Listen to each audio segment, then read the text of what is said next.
Hello, friends. Happy Friday. Happy Fishing Friday to everyone out there. That was a lovely rendition of the Enoshima dance. I give it. I banged 7 my out of hand 10. while doing so. I managed to injure myself while doing it, and I almost broke my headphone cord as well. So I'm getting all of my bad karma and bad luck out of the way. This just means that my house doesn't explode while doing this, or I don't get attacked by ninjas or something. So trust me, I'm totally okay with it. I'm totally okay with embarrassing myself like that at the start. Get it all out. Get it all out. Just don't give us the stonefish face. And God. I'm worried. Is that your casting hand? Because that could be very problematic. My casting hand? Do you think I'm a wizard? No, not that kind of casting. When you cast the fishing line. Who's to say that fishermen aren't wizards, though, Doc? Come on. Wizards of the sea. Yes, indeed. With their magics with the bait and yeah, they pull fish out of the giant hat that is the ocean in the same way that one would pull rabbits. It's true. The giant hat that is the ocean. Listen, it is a little bit of a black box, isn't it? I mean, who knows what the fuck goes on? Black box, Bermuda effects. We're all linking things together. It's all tied in now. Oh my god!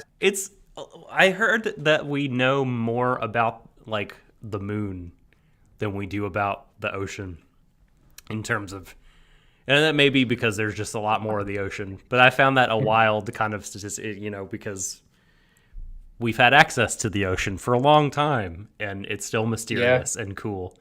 Good evening, Gogo Atomic Robot, and other patrons that may or may not be lurking. Ahoy. In the ocean, as it were. Yes, indeed. For that's where all the Lovecraftian things come from. Ultimately, the ocean. The funny thing is, I'm basically decided now that Tsuritama is going to be called Shadow over Enoshima. I mean, look, right. Anime Innsmouth. Yeah, I mean, okay, look, it's actually best than Shadow over Innsmouth for a couple of reasons. One of which is it's not racist, which is a start. 2 thumbs up. Thank you for that, Lovecraft. Yep, always a good start. It's a lot more lighthearted, and it doesn't end with "Oh my god, creepy thing came and ate me," blah blah blah. I have a contentious relationship with Lovecraft in that I read the Necronomicon, his novel, not the actual Necronomicon, because just to clarify. And thank goodness. My reaction to it was, okay, these stories are good, but he just really has one shtick over and over. No, he has two: rampant racism, and also just guy gets eaten at the end. I mean, one of them I can deal with. One of them I'm okay with, and one of them not. You decide, viewer, which ones, based on what you know of me. If I was asking that question, they'd lean more to the other than me. They would, because of the way I look. No, I can't remember which Lovecraft story I actually read. It was not Shadow over Innsmouth. It was a different one. And was it the one about the spooky brown temple or the spooky black temple? I don't know if there was a temple. I mean, there was a seaside town with weird fish people in it. And so it's the Lovecraft Tsuritama. Exactly. It was very seaside town, spooky, scary fish people. Spooky fish people, weird, invisible, eldritch monsters. At some anxieties and fears. Those may or may not have. I mean, I was afraid. It was a spooky story. I enjoyed it a lot. I know that possessed cult-like sailors who appear on shore one day inexplicably doing a strange dance. Weird choreographed movements. It's so strange how if you just literally took Tsuritama as a show and just shifted the tone ever so slightly, you would literally be looking into the Maw of Riley, or however you pronounce it, the sunken city where he with 1,000 faces sleeps. Exactly. Yes, it's the world is really just a dewdrop on the flower that is the actual world, and one day that dewdrop is going to slide and fall and burst on the surface of the actual world. This is just some ridiculous. I actually really enjoy that sort of shit. I mean, I realize that the author problematic, right? I mean, but I think we all kind of can at this point many people have like accepted that and still look to those works for different kinds of inspiration. And you know, we can have relationships with troubled works and troubled authors. It is possible. Yeah, nothing troubled about Tsuritama though. It's all good. For now. Da-na-na. We'll see. Oh, don't, no. Not no. if Deku has anything to say about it. Deku. By the way, we haven't actually done formal introductions. This might be the longest we've gone in a while. Well, before you do, when you say Deku, do you mean the men in Quack? That joke was utterly foul. Utterly Sorry, I'll put it on. Foul. No, I'm not making any more jokes. Like, they're all spinning in my head right now, and it's taking a lot of restraint, and I'm going to hold it. I'm going to hold back. So let's crack on to introductions. Let us crack on indeed. So, folks, this is Warui Deshou, an anime podcast that is so bad, so bad. But it's a terrifying gas Lovecraft. Or worse. But we think that can be good, and we hope you do too. I am the Subtle Doctor. And along for the ride, as always, is my, if I am captaining the boat this week, this is my loyal first mate, the guiltiest gear, the man with the chromius dome, Shadon. Good evening, everyone. I hope you're all doing well. I have finished work for a week. I have escaped spreadsheet hell. Take that. Yeah. Just to beat the final boss. I'm going to spend most of this coming week in a vegetative state known as sleep. It's going to be great. That is excellent. I was going to try to make like a Hades kind of joke where you finally did the run where you beat the final spreadsheet. Yeah, and, I finally requested paid time off. Yeah, the final boss requesting paid time off. What build do you have to successfully request PTO? You have to have not spent all your time off. Exactly. Paid time yes, off you have to effective resource management. Right. Yeah. Don't use those NP restorative potions until you need them. Too right. But we're here today to cover the Noitamina beloved classic Tsuritama. We are talking specifically about episodes 5 through 8. This is the second of a 3-part discussion series that is our second stream pod for patrons only, a timed exclusive to use video game parlance. And we are going to start it off, as we usually do, with patron questions. Shadon, do we have patron questions? We have patron questions, correct? We have one. Okay. Well, and it's a powerful one to start on because there's a moment in this block of episodes where I was just like, you didn't fucking just do that. You did just fucking do that. But he did do that. And I will not dance around this issue anymore, or Inoshima dance around this issue. The question comes from Mirror on the Wall and goes thusly: do you think Natsuki deserves to be slapped with a fish for slapping Sakura? Oofed. That fucking moment. That was a rough one, man. All right, look, I think we need to provide a little bit of background here. Or at least just to give you an insight into my way of thinking on this. Spoiler alert, I think he should have been pushed off the boat with a concrete shoe on him. But anyway. So, okay, Sakura is Natsuki's younger sister. And Sakura is one of those characters in these shows where she's so pure it almost hurts. Yeah.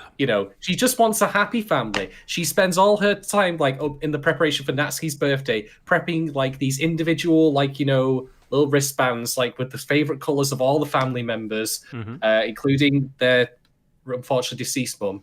And Natsuki's got issues surrounding his family in that he has not yet progressed beyond the stage of grieving where he's come to accept that maybe the rest of his family might have moved on a little bit, which is fine. We'll discuss that later undoubtedly.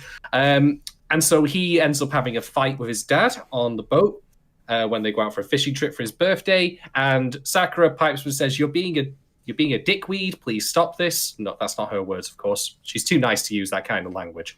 Jerk is the subs I got. Yeah, same here. And that results in Natsuki slapping her in a fit of rage, which, I mean, this would be, God, Cuff him. Book him. Yeah, Take him to the lock away, station. lock away the key. Holy shit! I mean, if you pressed me to think of what Natsuki could have done that was worse in that situation, there are things I probably could have thought of, but there wouldn't be many. Pulled out an automatic weapon. I mean, I don't fucking know, right? Yeah. Thrown Mari overboard. There's I'm one. surprised. Oh Jesus! I'm surprised that Akira didn't pull a gun on him. Like Akira is He had confirmed one. to be packing. Yes. Yeah, Exactly. Akira's packing. Yeah, I mean, clearly this is like, a cultural difference. But it's not really one that I'm super happy with, honestly. The fact that, his dad didn't sort of react and say, like, what the fuck, son? You sit your ass down. You should have punched him. If I'd have been in his dad's shoes, I'd have knocked him to the floor for that.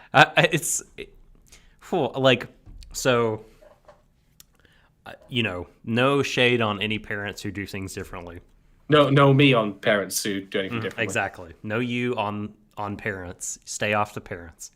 But I am like not a spanking person. We're not like a physical corporal punishment, I believe is the phrase. Just because like the reading that we've done on it says that the negatives far outweigh the positives, and the positives of other forms of discipline actually are much greater and more like humane, not just humane, but like affirming and helpful to like psychological growth and development.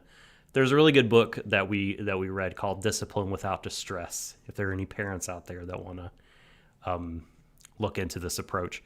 But so I mean, I wasn't even, although I very much understood this scene much more, I wasn't even a fan of when Dad slapped all the boys when they found them and then hugged them all. I mean, I get it. That one I actually kind of get, right? I mean, a lot more sympathy. Can I just say, yeah. I actually laughed at that moment because I'm an awful person. And do you know why I laughed? I initially thought he did it in one continuous motion. Yeah. Where it just went, boom, like that. Yeah. I really thought that was one continuous motion. So, like, I don't agree with your methodology, but I cannot disagree with your style. Exact stylish dad. White bait slaps. But yeah, I mean, at that moment, it's funny because during episode 6, I wrote down like Natsuki becoming bland. Because like for 2 episodes, he was just nice-ski, right? He was just like, I will affirm everything about Yuki and I will be smiling all the time and Teach ski. Right. But like, which is like nice, and comforting, but he kind of had a little bit of a story. He was a troubled kid, and we weren't really getting into that. And then it all came back tenfold in the last 2 episodes of this set. But yeah, I mean, I really hated it. Sakura did not deserve that. That's not behavior that I condone, like to kids or grown people or whatever. I mean, dude shouldn't be slapping ladies in the face. Like, I don't know, man. It was, it sucked. It sucked real bad. And Natsuki needs to fucking hands and knees. Hands on his knees like this, and he needs to basically. It needs to be like the apology that Tonegawa gives in Kaiji, where he's on that burning like plate. Yeah, the burning place of penance or whatever it's called. Like it's kind of the moment that you. Not the slapping of the little sister, but when Sakura lays into him, it's kind of what I wanted a character to say to Shinako in Yesterday, like. But it's a little bit different with her because she's a single person. But like, Natsuki, like, fucking, it's been years. Like, you're sad, you're grieving. Like, I get it. There's a lot of emotion and hormones going on. But you need to fucking, like, stop being an asshole Okay, you need to Yeah. like take steps to move on because everyone else is moving on, and you're like being Yeah. a huge piece of shit to everyone. And Mhm. just fucking try. I'm not saying your feelings aren't valid, or you can't like, or you don't need help, or that it's not complicated and difficult, but like you need to fucking try. Okay, you need Yeah. to try. I mean, the thing is as well, like that comparison with Shinako, like in her case, what the result of her inability to move on was, it was depressing Mm-hmm. her life. It was holding her back. But what's happening with Natsuki here is that it's not so much really holding him back as it's holding everyone else back. Yep. He's constantly being the elephant in the room, so to speak. I mean, how many times I've got to ask you this question, like, because I think there's a very deliberate portrayal of what was her name again? Tamari of Mari in this show. Mm-hmm. First of which is she's not really in it a lot. Mm-hmm. But I think that's by design because we never, for example, see her in the family home or anything. Not to my memory. But when we Yeah. do see her, she's nothing but nice and pleasant. Like if I didn't know, for example, that Natsuki, like the Natsuki's mum had died, or indeed I didn't know who Natsuki's mum was. Period. I would have actually assumed that Mari was the mum of the family Mm-hmm. because that's the role that she fulfills. And indeed, you see her run up to Sakura when they find her again after she runs away, and it is beat for beat exactly how I'd expect a mother to act. Yeah. Totally. It slots in perfectly. So it's interesting how the show doesn't show her that much, but what little we do get of her is completely contrary, of course, to how Natsuki feels about it, which is there's a very deliberate thing where he says, like, you know, it won't just be my family at my birthday, and then the shot Right. immediately cuts to Mari joining Sakura, and the implication is clear that he does not view her as family as a result of that joining together. It's the good old Kuleshov effect. Yeah. Good old Russian filmmaking. Love it. And there's like the part when they finally find her and Natsuki is with her and it's like hugging her, and then Mari and Dad comes up and he leaves to let them have their moment. And like, man, it's gonna be some awkward Thanksgivings, some awkward holiday times in the future. Can you imagine like a Mari and Natsuki like bonding trip? One making them, I don't know, go to the store together to get groceries, or I don't even know, like, oh god, Natsuki, I know you're a legitimately great fisherman, so why do you keep hitting me with the line every time that you throw out the rod like that? No, it's just complete accident. It's a complete accident, I assure you. I don't mean it. But I'll be getting more into Natsuki's situation later because one of the great things about Tsuritama is how it links and binds together all the characters' stories with each other. So Natsuki's arc here is not solely just for his benefit. Mm-hmm. It also ties in particularly to what happens with Yuki as well, which I found really interesting. It gives a reflection that I think is a very honest answer that the show says, like, okay, look, what happens with Sakura? What happens with Natsuki? What happens with his father? What happens with Mari? It's horrible. It's horrible to watch. Mm-hmm. But it is the inevitable price that you pay sometimes for all the good that comes from having a family. Are you saying love is pain? Oh, always, right here. Or maybe that's because I've not had my heart medicine. But anyway, maybe that's a different thing. But no, I think that's what Yuki says though. Like he says that, hey, I don't have a mum and a dad. And so he has in some way been spared all that grief, if you want to call it that. You know, like the times he would have otherwise rowed with his parents as they inevitably happen. Because you know that's happened. I've rowed with my parents a lot when I was a kid, and no doubt you have too. Mm-hmm. I've no doubt, as much as I hate to say it, this is not a reflection on your character or as a father or anything, that you'll end up having rows with your kids, and that's because that's the inevitability of being a family. But that's part of the package, so to speak, and there's so much good that comes from it as well. And that's why Yuki ultimately laments the fact that he doesn't have what Natsuki has, even though he's just been through watching firsthand the incredibly awkward and horrible experience of a family imploding in on itself on one of their birthdays. I'm jealous of your dysfunction. Yeah, but I think inherently most families are to some extent a little dysfunctional. But like I say, there's perks to it, you know. There's a lot of good Are you perks to it. saying the human condition is an either or? Like either you are destined to hurt each other when you try to get close to the ones you love, or be crushingly lonely? I think you're right. I do have an alternative way of putting it, though, which is that basically families are one of two moods. It's either fuck yeah or fuck you.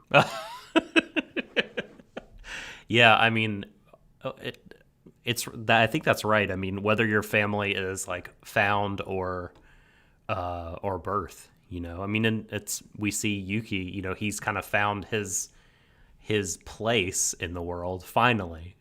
So happy for this kid. I'm so happy he got Yeah. a couple of episodes to really just be affirmed as a person, and he's you know he's found it. But like you said, you know, even in a group like that, because you're close, and you are a human who lives on Earth, you know, shit's gonna happen, and your bonds will be tested, and you'll fight, and there will be pain involved, and that's just the sad reality of human existence, right? It sucks, but you know, it's like you said, it's part of the package.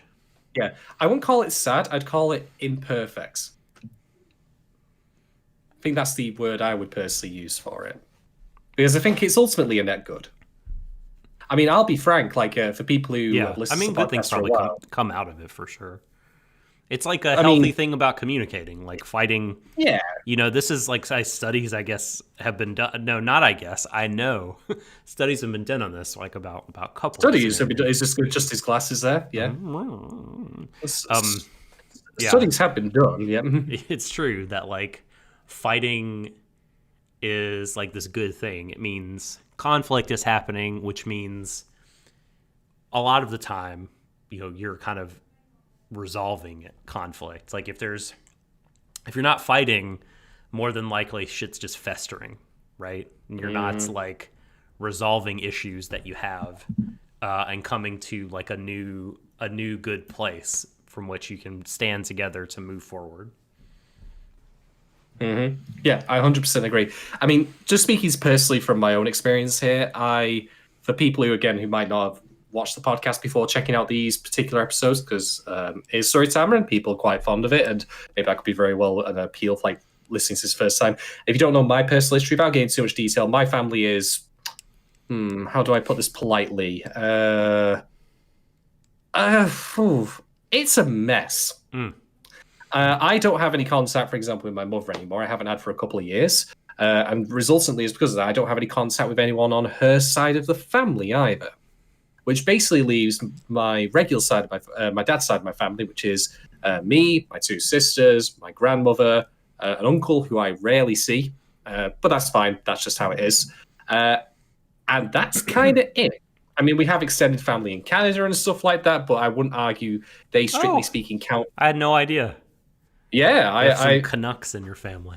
Yeah, and there's also like a family like tree that's branched off, like from my great grandmother down in London. But again, for the purposes of this point, they're not people who I, of course, am intimately close to as family, because I just simply don't see them very often, if ever. And that's just the nature of things. And I, you know, for example, like over the past couple of Christmases have, with like the exception of the last one, spent it like friends and such, because my family that I do still have, unfortunately, sometimes get into really nasty rows with each other. And I will say, like, you know, seeing Yuki saying that, even though I'm not, of course, in the exact position he's in, where he's like, hey, I'd like a family, even though it's like, you know, like if they could tone down the rowing and I could have a proper whole family, like where we all get together at Christmas and stuff and just do the usual Christmas shit, I would really, really like that. I can't, unfortunately, because that's the reality of things. Although that being said, I am spending Christmas this year, COVID notwithstanding, with my two sisters, and one of them's husbands. It's really awkward saying that because one of them's married and one of them's not. So it just always, I can never seem to string sense together now. But you get the point. So it's not the end of the world, but I would be lying if I said that in an ideal world, I'd love to have a full blown, like proper, here's your mum, here's your dad, everyone's together and having a good time. And maybe there's a bit of awkwardness at Christmas. That always happens. People always get stressed about cooking and shit like that. But if that's the worst it gets, so what? So I completely sympathize with Yuki's position here, because but I should note, by the way, what I also really like about this moment again is that one thing we learn about how Yuki has progressed since the start of the show is that someone who was previously so completely averse to conflicts as he would avoid anything as so much as being just points out in class, now is actively seeking it out. Be it because he confronts Natsuki, something I could not see episode 1 Yuki doing whatsoever. That would be full-blown stonefish face. He'd be gone. He'd be off in the distance. Or he seeks out the idea of having an unpredictable element of a close family. Something that, is gone from his life, and that provides in a twisted kind of sense, a certain sense of stability and predictability. I don't have a mum and a dad, so I'll never argue with them, But he now recognizes that he wants more unpredictability in his life because that's what gives him the good moments. Mm-hmm. Yeah. I mean, again, like I said, I'm so happy he's kind of found a place to belong, right? Like he's, because imagine if he had to leave in Oshima, like, because clearly we get the inference we can make from episode 1 is that he has moved around a lot. He's used to making goodbye and introductory speeches. And we can let this go. This is something I'm very happy to wait to send a voicemail. But oh, good. I thought it was going to be a caller into our show. We were going to have to start answering questions. It's a live call-in show. Call number 1. You're on the line. Beep. Thank you, call number 1. I've thought about doing this via Discord, and we could, depending on participation and things. But this is neither here nor there. What was I saying? We were talking about. Oh yeah, no, but like if he had to leave in Oshima, I mean it would break his heart. Contrast that with him leaving the first school that we saw him leave in episode 1. Like it was not a big deal. He was just worried about not getting anxious and having a panic attack in front of his classmates. I think it would be like way worse this time because like he said, he changed and he grew and he was challenged and like all these things that like come from having relationships with people and growing up with people. Like it's really like the episodes 5 and 6 of the show are like some of the most heartwarming stuff that I've seen in a minute. I mean, it's just so it gives me faith. It makes me feel good about life again. Have hope for humanity and all of that. Yeah, it's good to see him progress, and I also think it's interesting to see how, like, you'd think that his progression would be something that would continue all throughout the show, and no doubt we're going to still have moments where, as the shit proverbially hits the fan, as it is starting to at the end of episode 8, that he will, he'll potentially feel like, oh god, I can't handle this, and who would really, when there's, well, like I said, shadow over Enoshima here. Yeah. We're getting to that point. We haven't seen him stuck in a water cube in 4 episodes or more. But maybe it's coming back, and he'll have to try to step through it, or be pulled through it. Well, consider the thematic parity here in that when we see him stuck in the water cube, that controls his actions because it forces him to flee. And now we literally find out that in the world of Tsuritama, there is a means for the aliens to control people through water. So if he falls into that ocean, he's fucked. I'm not even kidding here. Like, and that will lead into a talking point I'm going to have in a little bit about how amazingly holistic this show is with every single bit of its setting that it uses to get to tie in like the wider ideas of like anxiety, and overcoming conflicts and growth with, all its areas like the seaside and whatnot. But I'll save that for later. Very good. Well, who sent in the patron question that we've been meandering? That would be Mirror on the Wall. Oh, that's right. You did mention that. Thank you very much, Mirror. Shouts to you. We appreciate that. And if you listening on the free side think to yourself, I'd like to ask these boyos a question about Tsuritama or other things, head on over to patreon.com/WARUIDESHOU and subscribe there. We have 3 budget-friendly tiers This particular show, Tsuritama, we are covering for Second Stream, and you can subscribe to that to hear all the Second Stream pods immediately when they're released, see the live streams, ask us questions about Tsuritama, or, Tsuritama-related business that we have to answer on the air live and give a substantive answer. If you want all that and more, subscribe at the Kana Money or $3 tier, or check out the others and see which option works for you. So now we come to the talking points, Shadon. Oh man. So I will lead off with the first one because I don't know if I have like a lot of like really just like deep shit. I mean, I'm looking forward to responding to what you say. I'm jealous that you don't have a lot of deep There's shit. not a lot of deep shit. Are you afraid to personal things here, or are you talking just about notes? Perhaps both. Is this a rap lyric? I don't have deep shit, but by God, this song's gonna be a hit. Word. Nope. Doc's sliding out of frame there. Is the gravity tilted? I don't know. Did the gravity tilt? It did. Someone rocked the boat. We were heading out to. Is it that person calling you who rocks the boat? I don't. It is. My caller ID says it's some church. I have no idea what this is. It's the Church of Dagon. They knew we were talking about.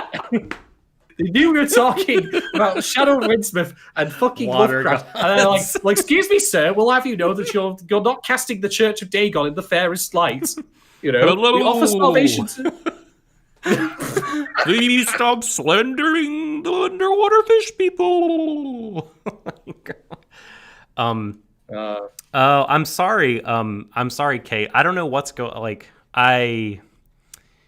Yeah, so Kate mentions in the chat that you can't see like the latest messages.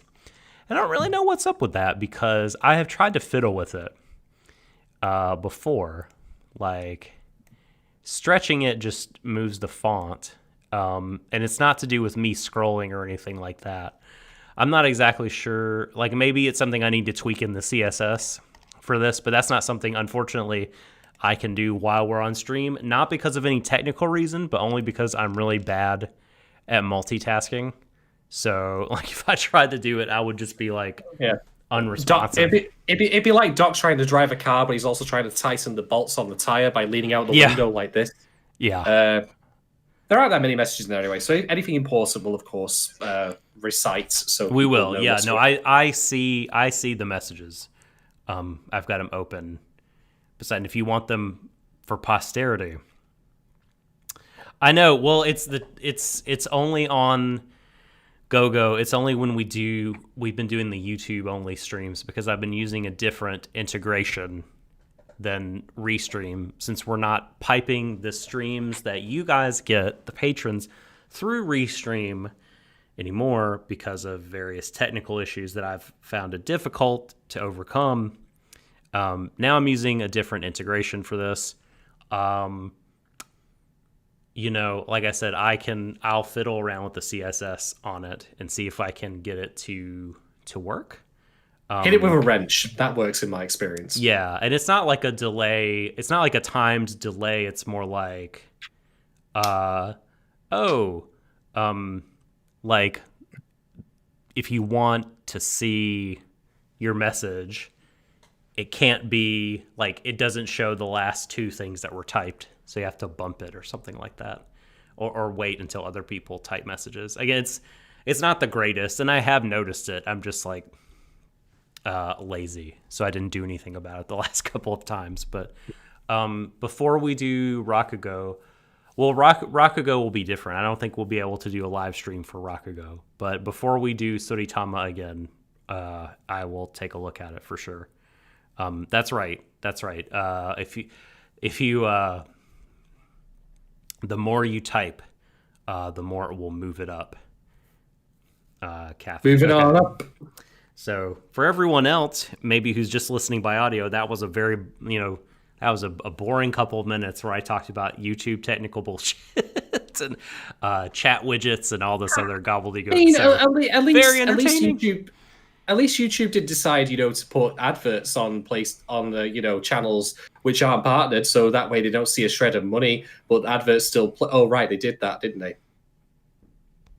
Oh, And they're bastards! Catherine and Gogo Atomic Robot are now bumping, and bumping and bumping.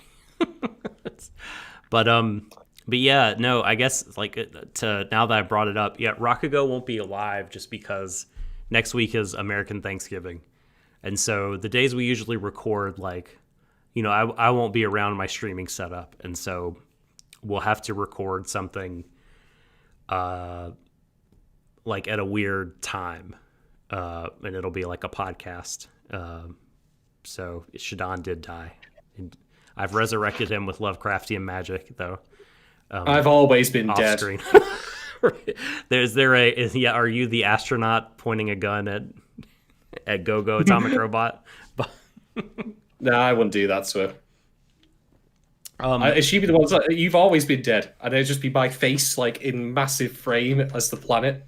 But anyway, okay. Here's the first thing I wanted to say before we got off on a trail. Is that Ayumi is my fucking man. That dude is the shit. The greatest character, the best supporting character ever. In fact, you can't really see it really well because the light in this office is so oppressive. But this is supposed to be like kind of pink. This is like a pale pink. It looks very washed out and white. But it's pink. And was it originally red, and did you ruin a lot? No, that is not. Shirts at the same time? No, indeed, that is absolutely not the case. It is. It was correctly assigned pink at birth, and so I was going for the pink and the blonde, and I was like, it's a tribute to Ayumi, the captain, the best guy. Nothing wrong with this character whatsoever. He is best and blessed and a joy, and he's the big brother I never had, and I love him so much. Like, just like, so, I mean, he does call Yamada, Endo, and I'd rather him not do that. But we can work on that. I can pull him aside and we can have a conversation, and he'll listen to reason because he's that kind of guy. But like the scene when it's right after he calls Yuki a stonefish. He's messing with him or whatever. Like, he's just like he's doing that, and you're kind of thinking like, wait a minute, what are you doing?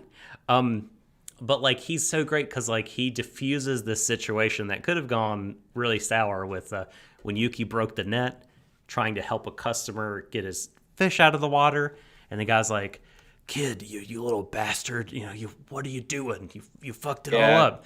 And then the captain, Ayumi, jumps down and says like, so sorry, this is my fault. Don't worry, we'll get him next time. You got this, buddy. You're a loyal customer, I know you. And he's just like, yeah, you're right. Do better next time, Nichan. And then he puts his arm around Yuki and he's like, that's an old one. That wasn't your fault. That one's a little bit cranky. That fish, we've been trying to get her. Like, it's no easy task. Not your fault. No big deal. And he's like encourages him. And I'm like, dude, why can't there be a you in everyone's life, right? Especially on the first day at work. It's okay, Yuki. That fish was last seen menacing Amityville. They didn't have much luck with it. Exactly. It's fine. Although I get the feeling by the end of the show, Yuki probably wishes he was dealing with the Amityville problem. But we'll see as we go along, won't we? No, I swear, this is... Look. Let me see if I can... No, you can't really tell. It's the color of cotton candy. It's the lighting in this room. It's just really harsh fluorescence. But I promise it's a pink shirt. I can tell. In my reality. You're not going through the Homer Simpson situation where you get singled out.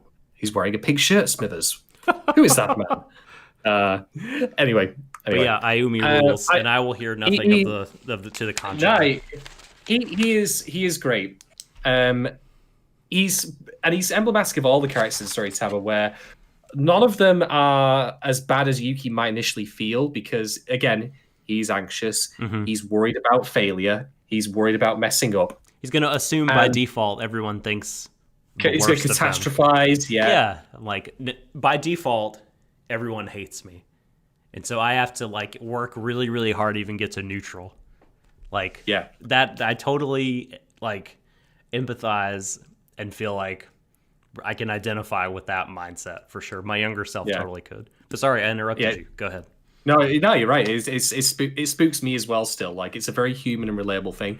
But having a manager like that who is willing to support you, like, I think that even though he does like have a bit of fun about the stone facing, I think he recognizes without explicitly calling it out, which is also a really good thing that the show does, where no one like literally just grabs their shoulders. Yuki, you're too anxious. No one like puts it in like very didactic terms. People get him, but they never spell it out in such a way, and I think that's really, really good. Yeah, I agree. He's a good character. The Deshou Maru as well. Is the name of his boat, isn't it? What did you say it was? The Deshou Maru. I don't know how you pronounce it. So let me just tell you, I don't know how you were watching this show, despite me owning it on Blu-ray. I feel justified in doing this because I own it on Blu-ray. I sailed the high seas for this.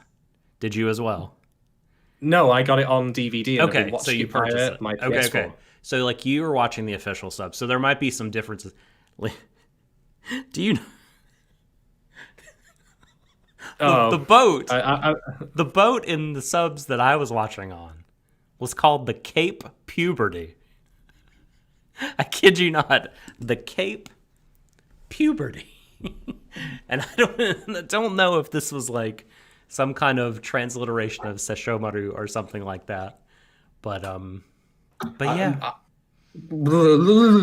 I had to take a moment, because the thing is, I'm not talking about the subs here. Like, that was literally painted on the boat in English.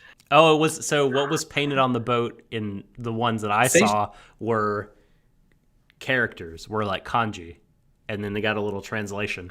Maybe Sentai like wiped the black kanji off. And No. I know what happened. They hired the services of a calligrapher who had popped over from an island, and he had the crossover. Unfortunately, they made a botch job of it. It was the second time they've done such a botch job on a boat. Oh, it all fits. It all fits. It needs to happen. We need this. I know, right? That's right, Gogo. Puberty is not one of those words you just want to, the caption is like, Cape Puberty launching. Like, it's just, no. Please rename your boat now. Oh, God. Yeah. Anyway. It's so weird. I don't know what the fuck, dude. But also, speaking of fuck, like, my subtitles say... The subtitles read. I don't know if you have Natsuki saying "fuck" every once in a while. No, definitely not. Like, but when he's particularly mad, only twice in the show so far. Like, are you watching the '90s version of this? The edge, the Attitude Era version. Have you had one of those? Are you like watching like the dub version that was done by the people who did the Devilman OVA? Yeah. Dubs, anime. It's not for kids. Jesus it was Christ. Yeah, they're real 15ing it. You're gonna tell me next that inexplicably Haru's been smoking a spliff?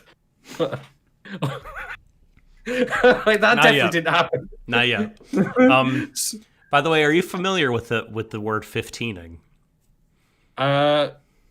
Do I want to be familiar with it? Oh yeah. It's not. Oh, okay, good. It's not, I'm just being cautious. It's not to do with like any kind of like sexual deviancy.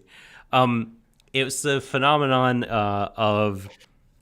So this happened with a lot of anime dubs, especially when anime, of course, when it was being brought over here in the 90s, acquires this reputation of like, this is not kid stuff. This is for like cool 18 to 34-year-olds because it's violent and sexy and all this stuff. It's not like kiddie animation and bullshit. Because if a cartoon, if a piece of animation wasn't Erotsuki Doji than it was Looney Tunes.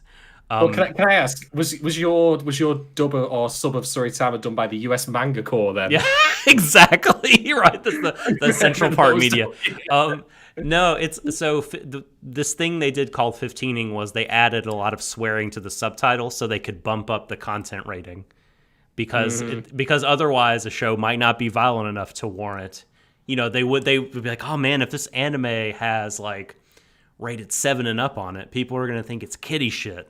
We need to jazz this up. We're gonna deliberately narrow the potential audience that we can sell this to. Quantitatively, we're gonna narrow it because there's no way that could possibly go wrong. No, I know. Jesus Christ. But I can't wait. I can't wait for Kiki's delivery service as written by someone who's had too long in the gig economy. Surely they wouldn't do that to Ghibli's, but. Oh, don't no. This is largely abandoned practice since anime has become like a lot more marketable to different audiences, different demographics. But but anyway, the fuck in subtitle, like it's again, Natsuki's been the only one to use it. He's only used it like twice when it was really like when Yuki tried to make him apologize to Sakura. He was like, "What the fuck do you know? Get out of my way." So it was very impactful, and I thought smartly done. And this is when this was subtitled. Of course, this is well past the age of 15ing being a real thing. But anyway, so yes, we had different subtitles. That's a fun revelation. I definitely don't recall the Cape Puberty thing, and you know what? I'm very glad. I need to go home and watch my Blu-ray and see if it matches up with yours. I'm sure it does. I'm legit. Well, didn't you say you were getting on the high seas though? But yeah, it's the high seas one that's got the Cape Puberty. Mm-hmm, I'm sure that will appear in the Blu-ray. Yeah. Right. Okay. So my I'll take a picture of it and send it to the Discord later. Please do. So my first talking point is I want to know, you talk about different subs. Let's talk about different dubs here because I actually, for the first time, because my copy of Tsuritama, which I actually have here, comes on 2 discs. So I, of course, watching 6 episodes one disc, 6 episodes on another. I got to the end of the first 2 episodes, was watching for this block, swapped over, and it got playing, and I had forgotten to change over like the audio to Japanese and all that stuff. So I was like, oh, okay, I'll sit with this. I'll watch it with a dub and see how it is, because normally I don't watch dubs because I'm a picky bastard. And it's pretty good, right? It's pretty It's a very good dub. Yeah. I want to give a shout to one of our patrons, Rexin, for pointing out how there is actually the most noticeable difference in the dub. Well, the second most, but I'm going to get to that in a moment, is Haru. Because Haru is no longer like quite as hyperactive. Like it's been dialed down just a touch in terms of the camp tone that's going on there. And I actually do think that it works better for Haru in that case. I do 100% agree. But no, the broadly speaking, the dub is pretty on point. But I did mention there was one that was more shocking than that. And I can't believe I'm saying this because it almost feels like a joke. They redubbed Tapioca. Tapioca sounds different in the Japanese dub versus the English one because there are new duck noises for Tapioca. No, Tapioca does not start talking in the dub that I watched. Yo. Is it... Does it sound like a human doing a duck noise, or does it sound like an actual duck? It sounds like an actual duck. Do they have anywhere on your disc? No animals were harmed in the making of this film. Look, right. All I'm going to say is this: first off, I'm not hallucinating, not this time. But secondly, I want to believe that when they were doing the English dub, that they had the option of just keeping in the original sounds that Tapioca made, but then the person in charge of dubs was just like, look, right, I have a crazy funny idea. Why don't we just put a duck in a recording booth and just redo it for shits and giggles? The funniest thing anyone in this recording company will have seen. I'm just going to wander through the office with a duck in hand and I'm just going to get to record some lines. I want to believe that's true. I absolutely want to believe that they did it just for the fun of it, because there's no a duck noise is a duck noise, whether it's nice Japanese duck or like English duck. Let's be honest here.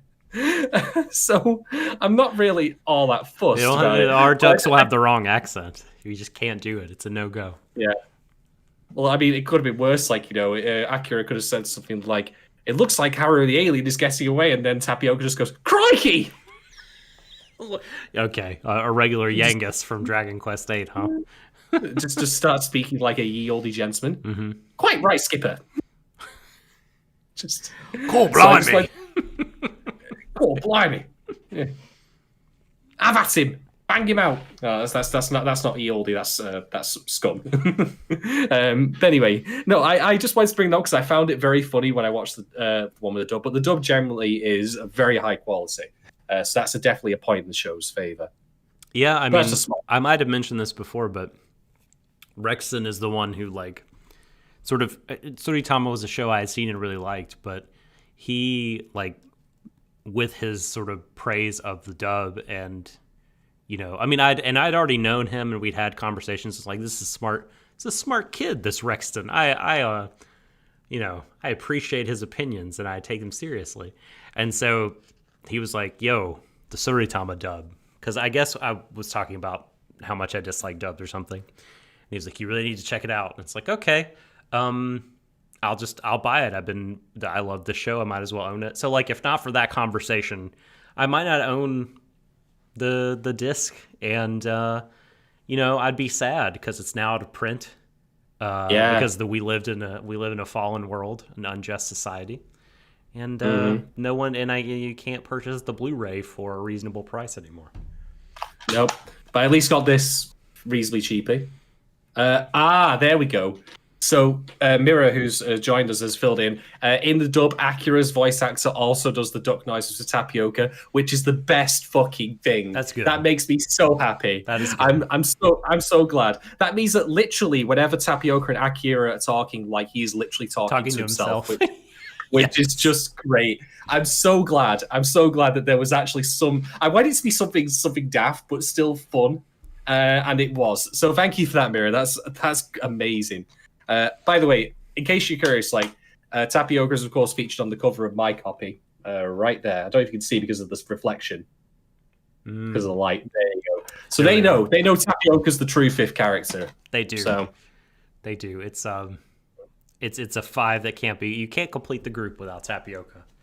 Yeah. Well, the question I want to ask is, does that mean Akira's voice actor used like a duck whistle, or did he just literally start with quack, quack, quack, quack, quack? Probably. Quack, Probably quack. that, you would think. I want to believe that it's the latter because it's funnier. I mean, well, yeah, it's... I think a duck whistle, you wouldn't be able to get, like everything would sound the same, right? Like if you used a duck call, everything would just be like, wah, wah. But you'd want to like play with it, right? And get some different ranges or whatever. This is reminding me. I could in theory try and investigate by watching noted nature documentary Duck Dynasty, but I don't want to hate myself not to do that. Please don't do that. This is reminding me of... Did you ever see Jurassic Park 3? Once. And it was bad. Oh, it's fucking terrible. Because I know exactly where you're going with this. We 3D printed a Velociraptor and we could use that to tell them that we're not Velociraptors. And I'm just like, oh, yeah, sure. No, you're telling them that you are. Because you 3D printed their vocal cords. Yeah. And you're like telling them, like, we're one of your family. We're not a threat. You're just like, brr, brr. And like, they're like, no, do it a little softer. Yeah. God. I mean, I can't believe they do anything else that, like, that would be laughed at or memed at in that franchise later. Oh, right, yeah, they did. I love those first 2 movies, but holy shit, that third movie was such a clusterfuck. It was so terrible. Yeah. I mean, just because they could doesn't mean they should. Just because they should doesn't mean they had to. It's amazing how much that. Yeah. It's amazing how much that entire dinner scene is just arguments against that entire franchise. I know, it's so good. Like I was ready to walk out when, like, And I probably would take it a lot less seriously now because I've since grown to enjoy really bad entertainment much more. But like the scene early on when Alan Grant is having a dream on the plane and a raptor is talking to him in a British accent. Just like, what the fuck is happening here? I need to go watch that again because that shit's incredible. He's like, I'm just guessing in Jurassic Park. I'm just guessing in Jurassic Park 3 that Sam Neill was just like, oh fuck, the old bank account's really a little dry. He does wine now, by the way. He just runs a vineyard and is retired, basically. Good for him. Okay, what's your talking point? Your first one? That was my first talking point about the fact the duck was. Yeah, and I've got actual substantive talking points later, but I thought I'd lead in with that because it just blew my mind. Yeah, that is pretty mind blowing, honestly. Well, I mean, there's little comments I could make about,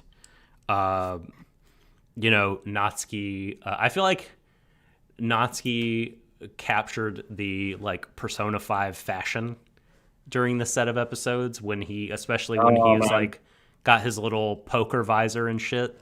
He definitely, if the Persona characters, if the Phantom Thieves went fishing, one of them would be dressed up like Natsuki for sure. Can I point out that you actually can go fishing in Persona 5 as the main character? There is a fishing side game. I never played it. Do you get to dress up in fish gear and shit?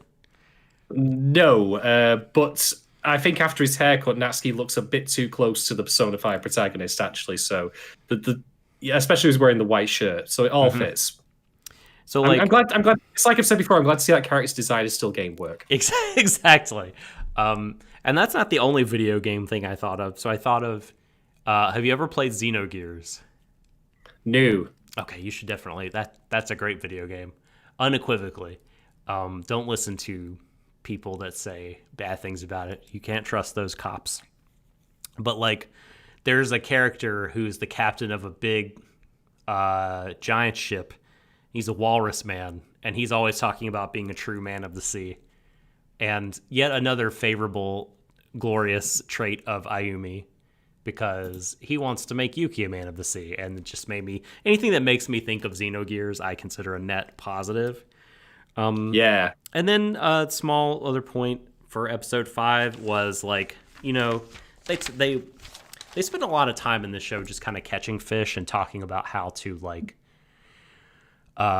reel them in and deceive them and angler skills and everything. But they took some time in episode 5 to talk about how beautiful they were, which I love. I mean, they commented on how kind of awesome they were, just leaping through the air, and how there's beauty in that in nature. And at one point, someone tells him Yuki to smile because the mahi mahi are smiling, which I thought was a hilarious line. And I love how lines that are just so cheesily earnest or just straight face delivered, and it just warms my heart. It makes me want to hug all these characters.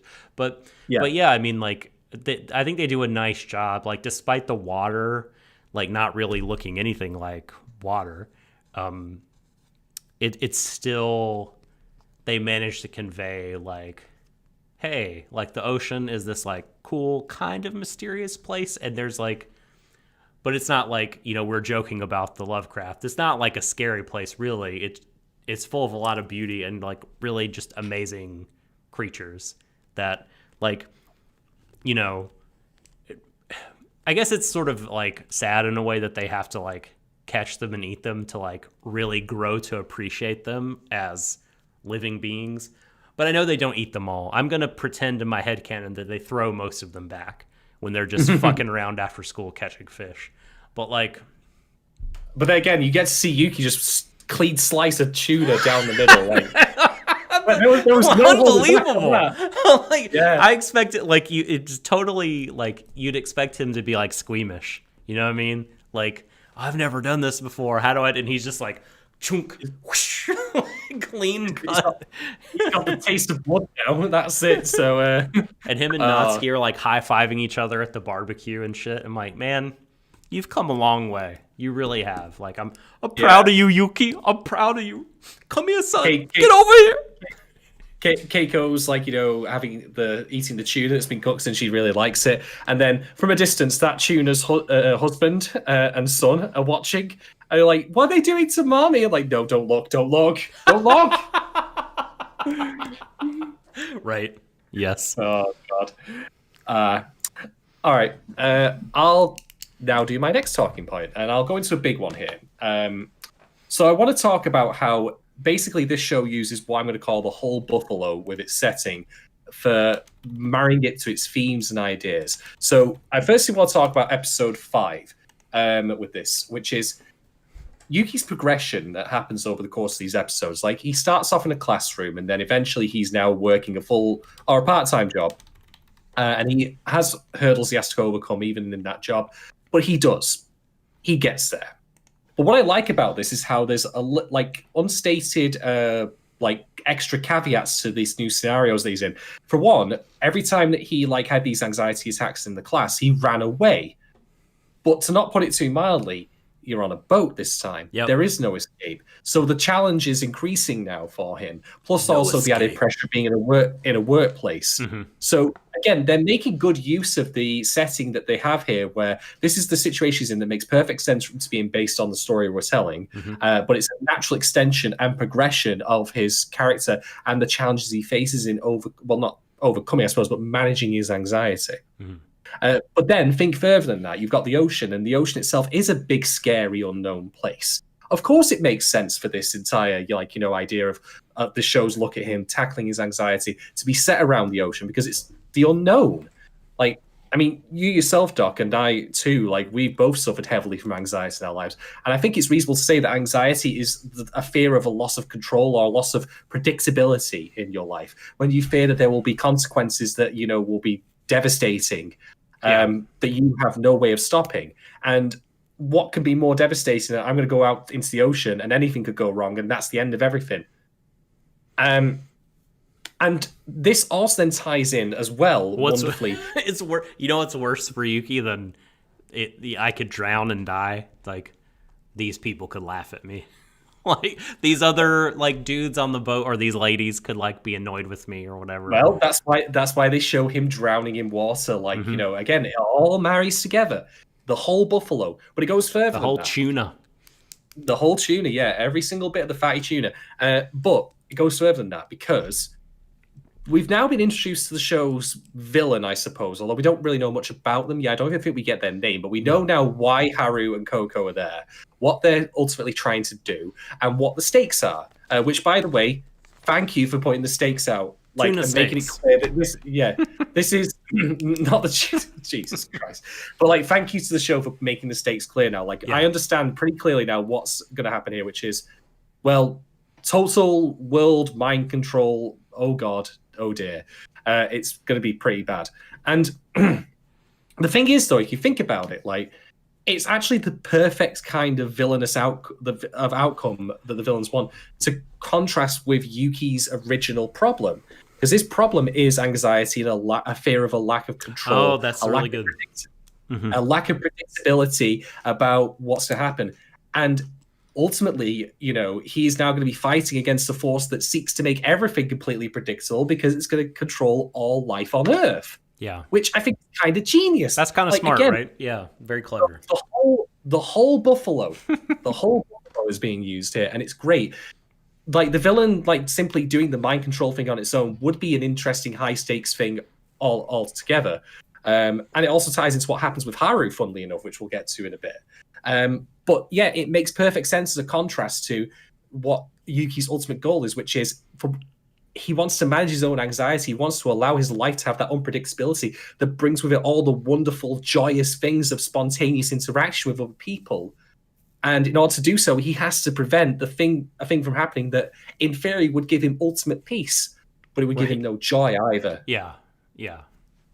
That's a really good point. This is a very clever construction of the show.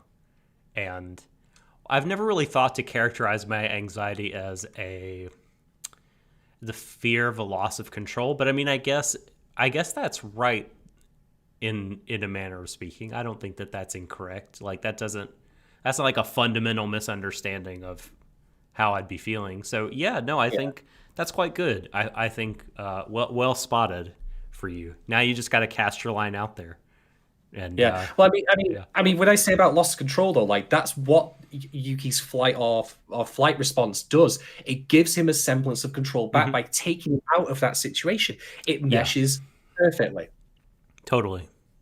Yeah, and it expands on what I said when we did our previous podcast on Tsuritama, where I said that the whole fishing thing was an analogy for, managing your anxiety because there's skill involved in it.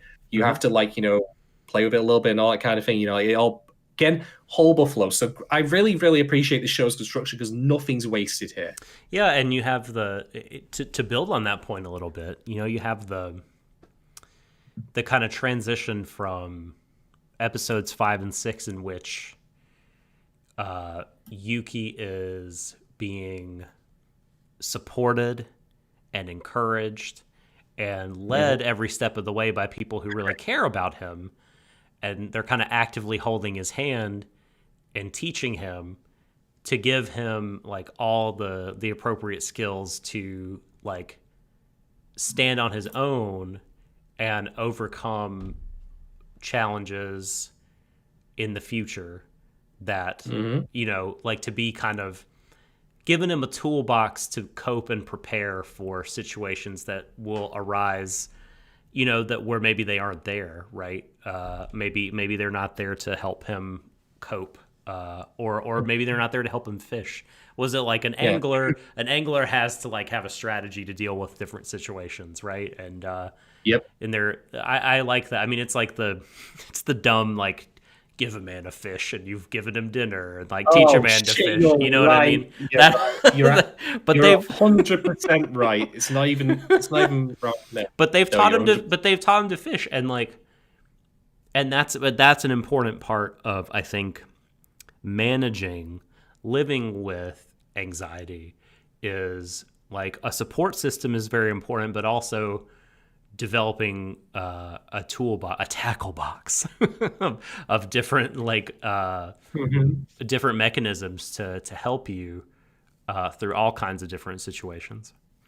Yeah, I agree. And I'll just mention as well that with episode 5, it's a condensed nugget of starting at the lowest possible point he could be, where he feels he's failed. Like, he's so dejected when he gets off the boat on the first day. But then, of course, the captain's just like, hey, look, it was your first day. Yeah, it's your first day, dude.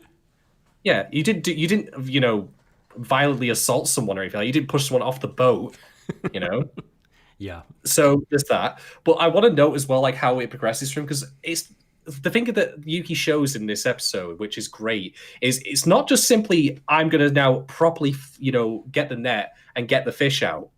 I'm not going to, just do that. I'm also going to fish for my own sake while I'm here, while I have the opportunity. But then look at the social skills he develops, the people skills, where he starts being a very like people-pleasing member of staff. Like, hey, I'm going to hand out water to everyone and be really chipper about it.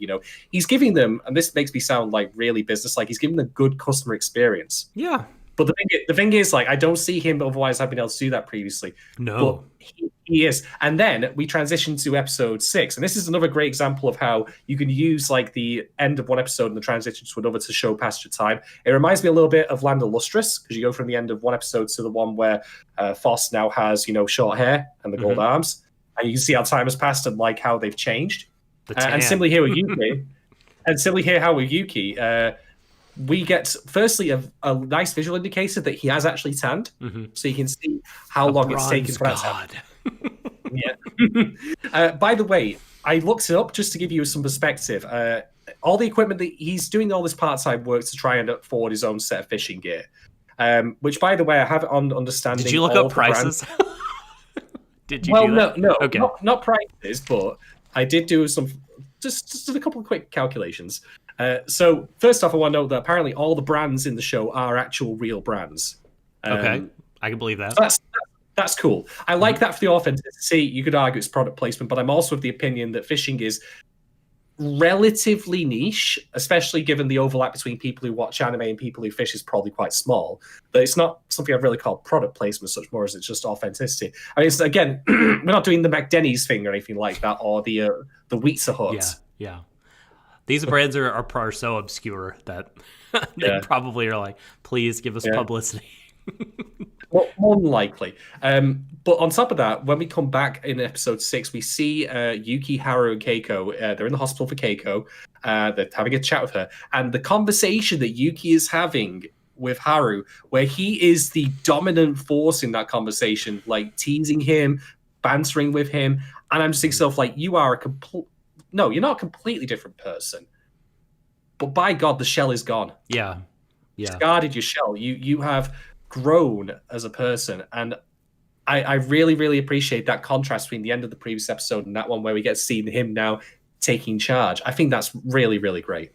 What a beautiful summer, right? And like thinking back on my own experience, like, and by that I guess I don't mean my personal experience, but like my experience of other people at that age, like as teenagers, it would sometimes seem like we go away for the summer and come back and someone will have changed so much.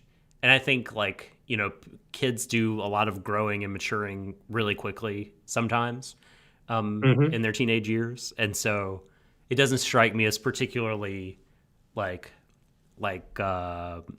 too convenient or contrived or bad storytelling that, he's finally been able to find this amazing place in this group of people that, like, a whole summer full of that routine and that support in his little community can have done a lot to change him. Like, and I just love it. I love it to pieces. It's the greatest. Yeah. It speaks as well to also the idea that, because as mentioned from you said about Yuki leaving, like eventually he may very well do that, but also there's Natsuki who wants to leave as well, but to pursue his career becoming a professional fisherman. Which I think is like also is a curveball. I didn't know he wanted to do that until he's been keeping that to himself. Definitely, but I think these episodes also speak to the idea of again we mentioned persona in some sense, which is the time you have is precious. Make the best use of it. Mm-hmm. It'd be very easy to see an alternative kind of storyline, not that one I'd want to watch, of course, but one where you know what Yuki does for the entire summer. He stays inside, reads a couple of books, maybe watches a VHS tape once or twice or a DVD. Maybe he occasionally ventures out to the local supermarket, but he makes the kind of conversation Morioka from MMO Junkie would, which is hi, bye. Yeah, right. And of course the very nervous conjugation of hi, bye, where you just you get it all out in one word. I could see him doing that, but over time he's risen to the occasion, and he's got genuinely good memories as a result of it. Beyond whatever like crazy end of the world shit happens next, like he actually says, "Hey, you know what? Like if the world ended tomorrow," touch on the nose perhaps for this show, I think, where he says that, but I don't mind too much. But like he says, like at least I'm still fishing and enjoying myself. Like, yeah, that's it. And it speaks against that thing like you don't know how much time you have, so spend it in the now. Seize the moment, make it worth it. And that's a sentiment I can absolutely agree with. Carpe diem. Oh. Carpe diem. Oh, we might have lost him for the remainder of the show. I don't know.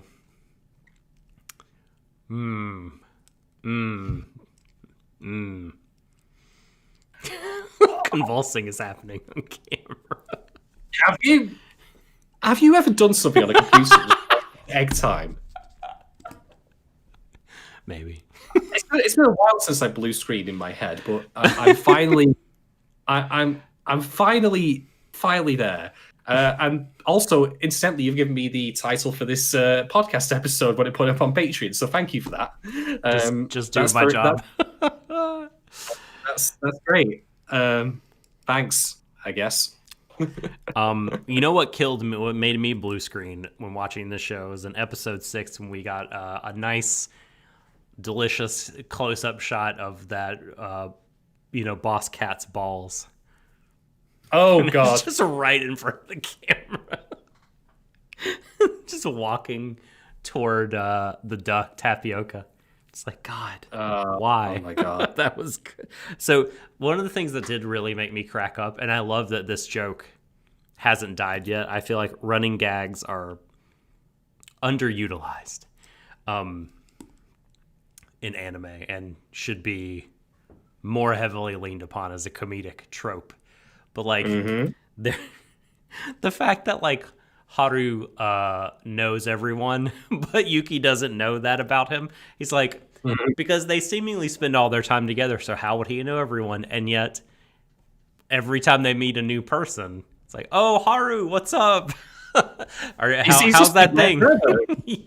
How's the thing we talked about that time? Oh, it's pretty good. Like, what? How are you? What?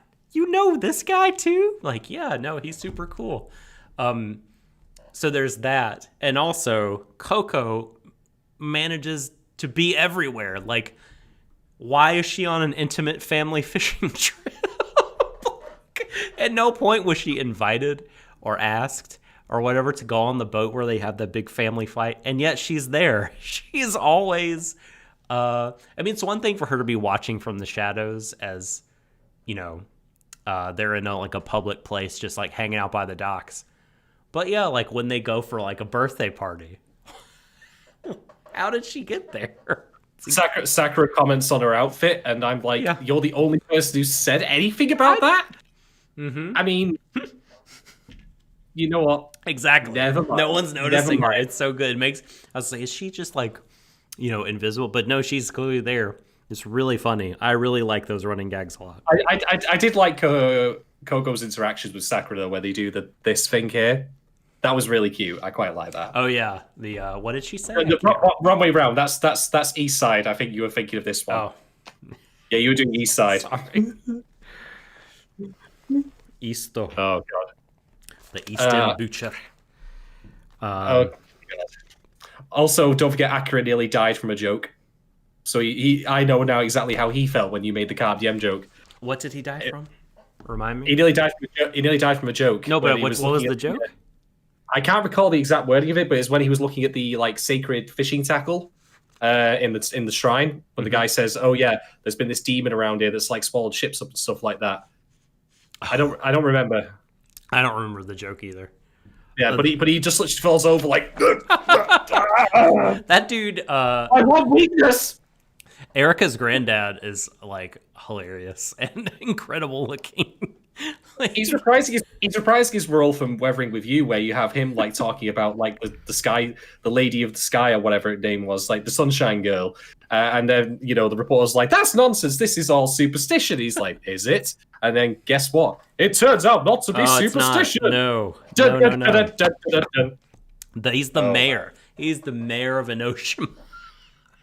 Oh fuck! Awesome. No wonder it's such like a chill, laid back town. Oh, God damn it. I was gonna say something. What was I gonna say? you're about to give me your account number? Yep. Definitely. Sweet. I don't know. So what did you like? Apart from a lot happens on the birthday boat. I'm sorry, I can't say the phrase birthday boat seriously. What happens on the birthday boat stays on the birthday boat. A lot goes down there, right? And we talked about the slap already, but like the fight that precipitated that I thought was really interesting. Between Natsuki and his dad, because like the kind of two fundamental points of view didn't like it seemed like they both there wasn't like a clear like, okay, you're in the wrong necessarily. Like I thought they both had really interesting things to say. It seemed to be a clash of like Natsuki feeling like we're family and yet you're making all these plans with your store and you've clearly moved on from mom, and I feel like we need to be doing all this stuff together, but you're like just doing all this shit. And his dad saying, well, it's because I want you to be your own person. You have your own life to live. I don't want to force anything on you. I don't want to force the store on you or make you accept anything. And I thought, I don't know, here are just these two people with these two very reasonable positions, and like it's like, you guys need to talk. You fucking just talk, man. What did you think of that scene? Well, I think I agree with you, because the way you see it is, let's remind ourselves here, Natsuki actually wants to leave Enoshima to become a pro fisherman. So in theory, his father's plans have no bearing on his. if anything, they might arguably serve as an accelerant towards making them happen sooner. So the substance of the plan is not a problem. It's not, this was my mother's, fishing shop, and it was her mother's before it, and by selling it, you're cutting it's not even framed in those terms. It's just the basic issue here is not what's actually happening, what the plans are, just that he's not aware of it. It feels like basically he exists in his own unit versus Sakura, Mari, and his dad, whose name I forget. Yeah. Dadsky, we'll call him. I don't know. The key's the king. If Natsuki is the OG, the fishing prince, and he's the fishing king, the fisher king. The fishing, yeah, absolutely. But the thing is, I think that the way I see it is, Natsuki, he's presuming, he feels like he's already gotten the answers about how how things are. Like, he thinks that his dad's just has forgotten about his mother. Where, well, I'm sorry to say, but the stride is still there. That hasn't gone. And it's clear that he still seems to be, at least from how it's presented, he doesn't have Mari constantly around. Now, don't get me wrong, I'm not saying that that's a bad, if she were, that would be a bad thing. But I think that, it's not reasonable if you're becoming a stepmother to a family that it takes time, And I should also stress, it's perfectly within Natsuki's dad's rights to, want to meet someone else. Yeah. I mean, I'll speak again from my own experience here. My father, he obviously, is now divorced, and he has since, met someone who he's now with. And he has said, look, you got your own lives now. You go and do what you want to do, and I'm going to do what I want to do. And you know what? Fair enough. Granted, I'm substantially older than Natsuki is, but I think the point still stands that, parents aren't solely devoted to their children. They have their own lives, their own wants, their own needs. And I don't think it's unreasonable for them to be able to, it's like, again, why not both? Why not make your kids happy? Why not make yourself happy? You can do that. It's possible, I would argue. I mean, that shit can backfire on you too. Like if, it may you may be thinking, well, I can never be too invested in my children. I can never be too wrapped up in their lives and doing every single thing, every single moment for them and support it. But your kids can resent that. You could be too controlling. You could push them away. That could be that could end up backfiring on you, the parent, and make your kid suffer as well. So, yeah, I agree with you that I've always said even when it comes to your partner and your children, ultimately you are the source of your own happiness. And you have to be, I think, to be healthy. And that doesn't mean, that you're in this inherently selfish person or that you don't love your partner or love your children or family very dearly. I mean, clearly I do. Clearly that's not what I'm advocating. But yeah, there's still, you want to have a self apart from them, a life and goals and fulfillment that is all your own. And I think that way you're actually better able to appreciate other people. Yeah, really. I agree. I'm not going to have that problem, though, because I ain't having children. You're probably listen, you might be doing the smart thing. When you check the status of planet Earth, it's looking pretty grim. So, cheers to childlessness on your part. Having the snip. But I really like that discussion, and I think what you said is right about it. I think the best kind of moment from his dad in these episodes, his dad seems like a good dude, and they have this little, I forget the larger conversation they're having, but his dad tells him, as long as you're serious about it, I'll support whatever it is you want to do. And I love that. Yes. I love that. I mean, because I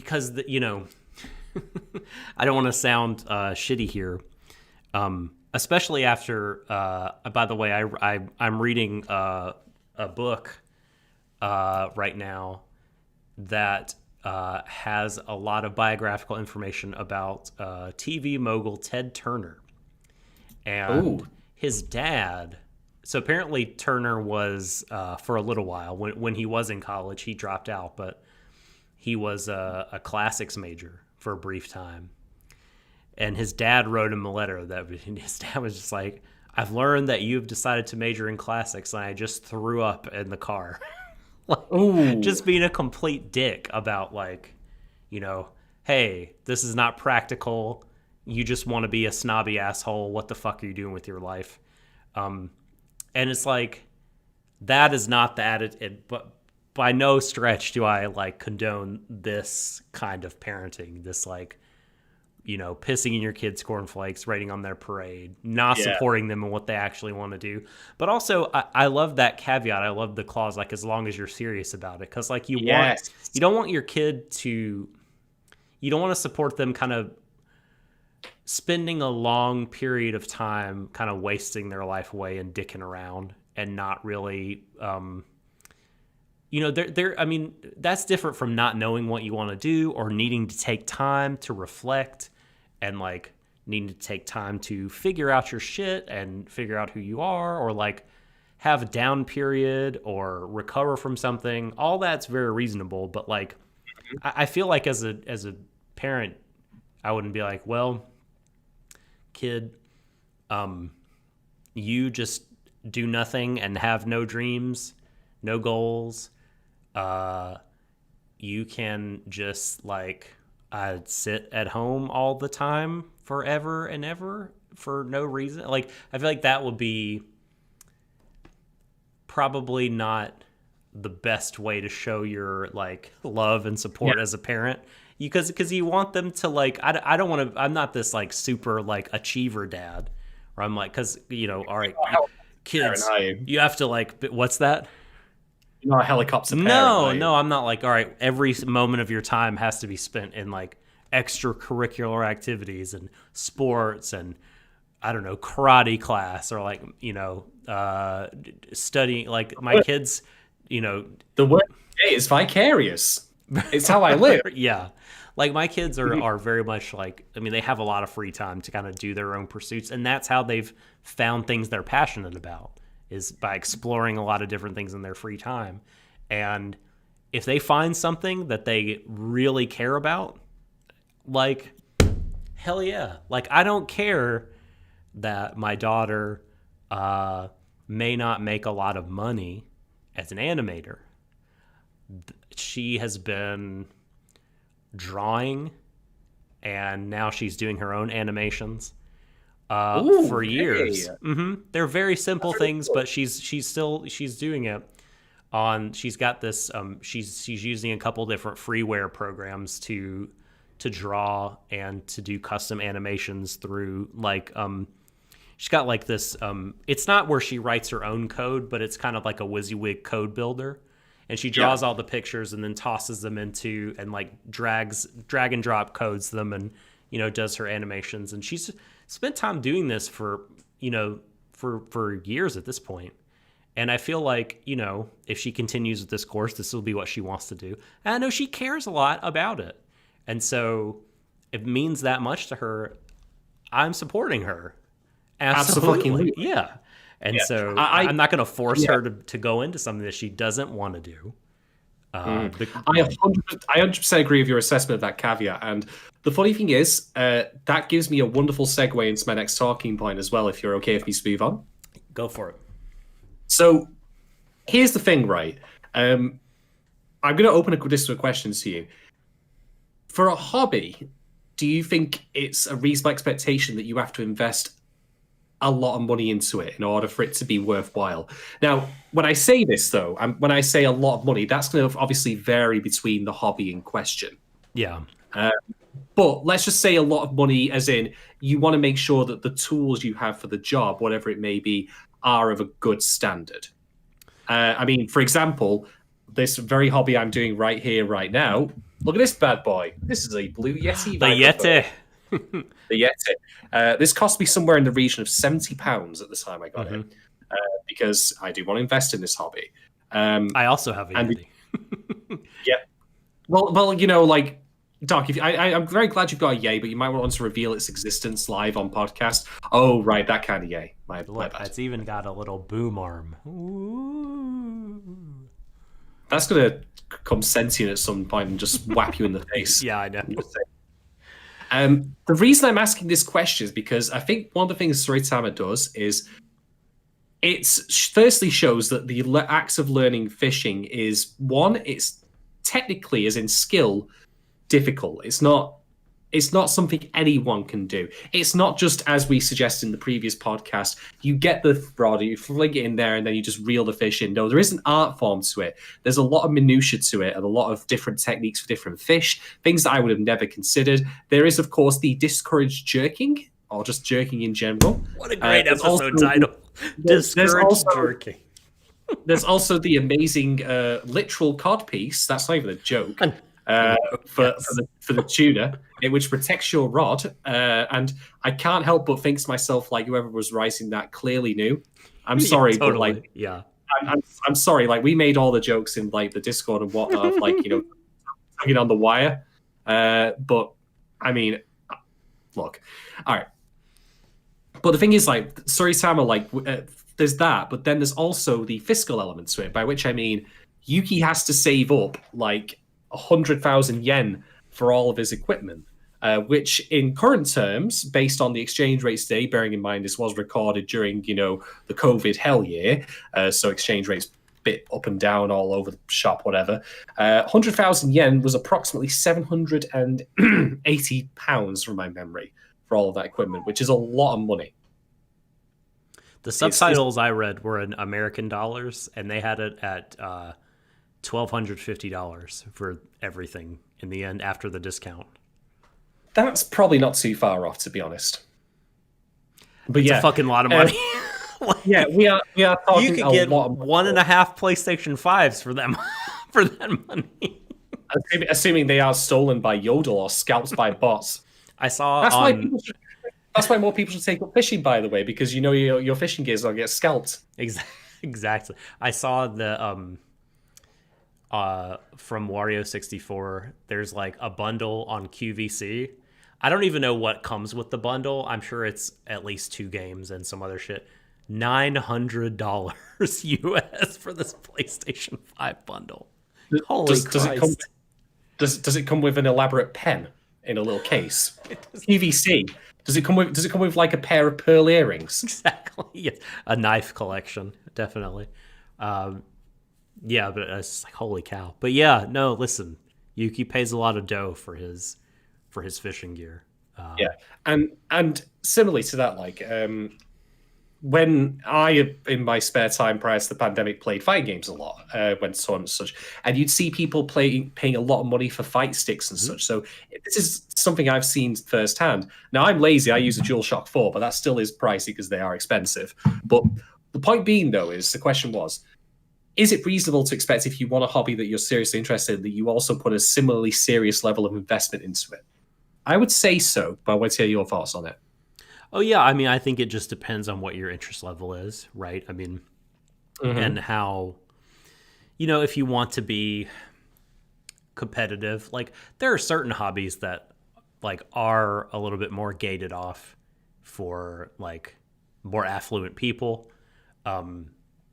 But you know, most hobbies, I think, kind of the more serious you become about them, the more there's going to be some kind of expectation that or need to spend more money. So I mean, I think you can maintain like a very low key level of interest. Like, you know, maybe you just want to go to the arcade every weekend and spend like a couple dollars in quarters to play a fighting game. And that's and you get to fuck around with your friends and have a few beers, and and you get what you want out of that, and that's perfectly fine and valid. But then maybe, like you said, maybe you want to, you know, order a fight stick and spend money traveling around the country to different. So yeah, I think it just depends, and I think it's like it's fine to spend that extra money you know, provided that you A, can, and B, like that you are getting joy out of what you're doing. Yeah, absolutely. I mean, you also see things like, for example, people who play snooker or pool professionally, they will buy snooker cues and stuff like that. I could Weird go on. gloves. Snooker Weird gloves are gloves. like Yeah, just odd gloves that you put looking. on like you're about to operate for some Yes, reason. yes. 'Cause you have to. But the point I'm making here is that along with, I think I like the re-emphasis that Tsuritama places on the investment one has to make in a hobby. Firstly, for its own sake of making that point, which I think is fair. Yuki is clearly becomes a very good fisherman by the time of the end of episode 8. I mean, he catches the largest tuna. He once caught a fish literally this big. Yeah, I had to get that joke in at some point. But point being, on top of that, we've already established that fishing itself can be in this show analogous to, the method you use to control, anxiety. Like it's that kind of thing. Mm-hmm. Arm yourself with tools and such. So I like again there. It makes it clear that this is a difficult process, a barrier to entry. I'm not so. This does weaken the analogy a little bit that it's money based. Now, one could argue, well, we live in, a capitalist society, so we have to pay for healthcare, blah, blah, blah, blah, blah. And I'm like, okay, fair. But I think, moreover, it's also, just generally speaking, the will to act. Like, Right. I mean, beyond, like, just the gradual learning of skills, sometimes the hardest part of, like, mastering something is simply getting over the first big hump of even trying it to begin with. Like, if you, for example, go to the gym, I can guarantee you the most difficult time you have ever been to the gym will have been your first. Yeah. And it gets right. easier. Mm-hmm. You might, I mean, that doesn't make it difficult. Like, you don't suddenly start like bench pressing 100 kilos or something anything like the following day. But I'm talking more in terms of what the social anxiety is for that. Like, where, my God, that's a big investment. It's a big investment for him to spend that much money on this kit. How many times do you hear, for example, people like spending so much on like a hobby and they don't make anything out of it? People who buy guitars, for example. Oh, that's a tough. Yeah. Ugh. Ouch. Yeah, you know what I mean. Mm-hmm. So I like again that it reemphasizes that, but it does it in a slightly different way, where it's this time just more the big first hurdle rather than the gradual mastery that comes with the learning elements of the show. Well, with it being fiscal is a bit sketchy for tying it together with my idea of like it being anxiety control, because arguably the best way to control anxiety is just from mastering it through skills. But I think also taking the first step to seeking help is a big part of that, and maybe that's what it's trying to be announced to. But yeah, I still like that. Yeah, well, I mean, if you think about it too, like he had taken a lot of steps before, like spending the sum of money was a big step, but like, agreeing to get that job and work every day to save up his own money for it was like huge. And not to sound like a huge capitalist here, but like, I think even more than like the money, like it was his effort that bought that, because he had to really but be willing to step out of his comfort zone to work on this boat in front of these other people. And like he made a lot of sacrifices, and he I think was duly rewarded, and compensated for those, and then able to get what he ultimately wanted. So it was a hurdle, but the money thing, I think, again, was just like a part of it. Like there was a lot that he did before that. And yeah. Yeah, I 100% agree. All right. That's the end of my next talking point. Have you got anything else to add, Doc? Well, firstly, I just want to say that whitebait ice cream sounds terrible. Terrible. Yeah. Disgusting. Is that a Forrest Gump reference by any chance? That sounds crazy, but you've got the thing where I don't remember his friend's name. Bubba. Oh, Bubba. There we go. Yeah, it's just like shrimp cloud, shrimp soup, shrimp chowder. Like, where he's listing all the products, shrimp soup, like all that kind of thing. Is that meant to be a reference to that? I somehow doubt it, but I mean, Yeah. Let's see. I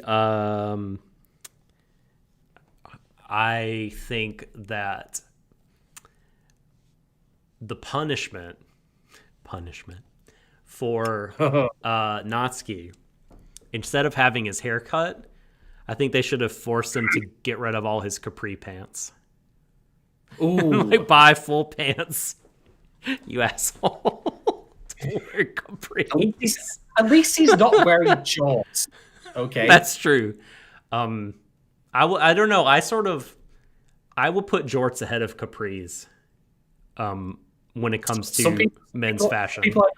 Some people I know will fight you over that. Dude, Jorts a crime, honestly. I just don't think. I mean, granted, Natsuki can pull it off, so I think maybe it's not the worst thing. But there's like maybe 1% of dudes that could pull off capris.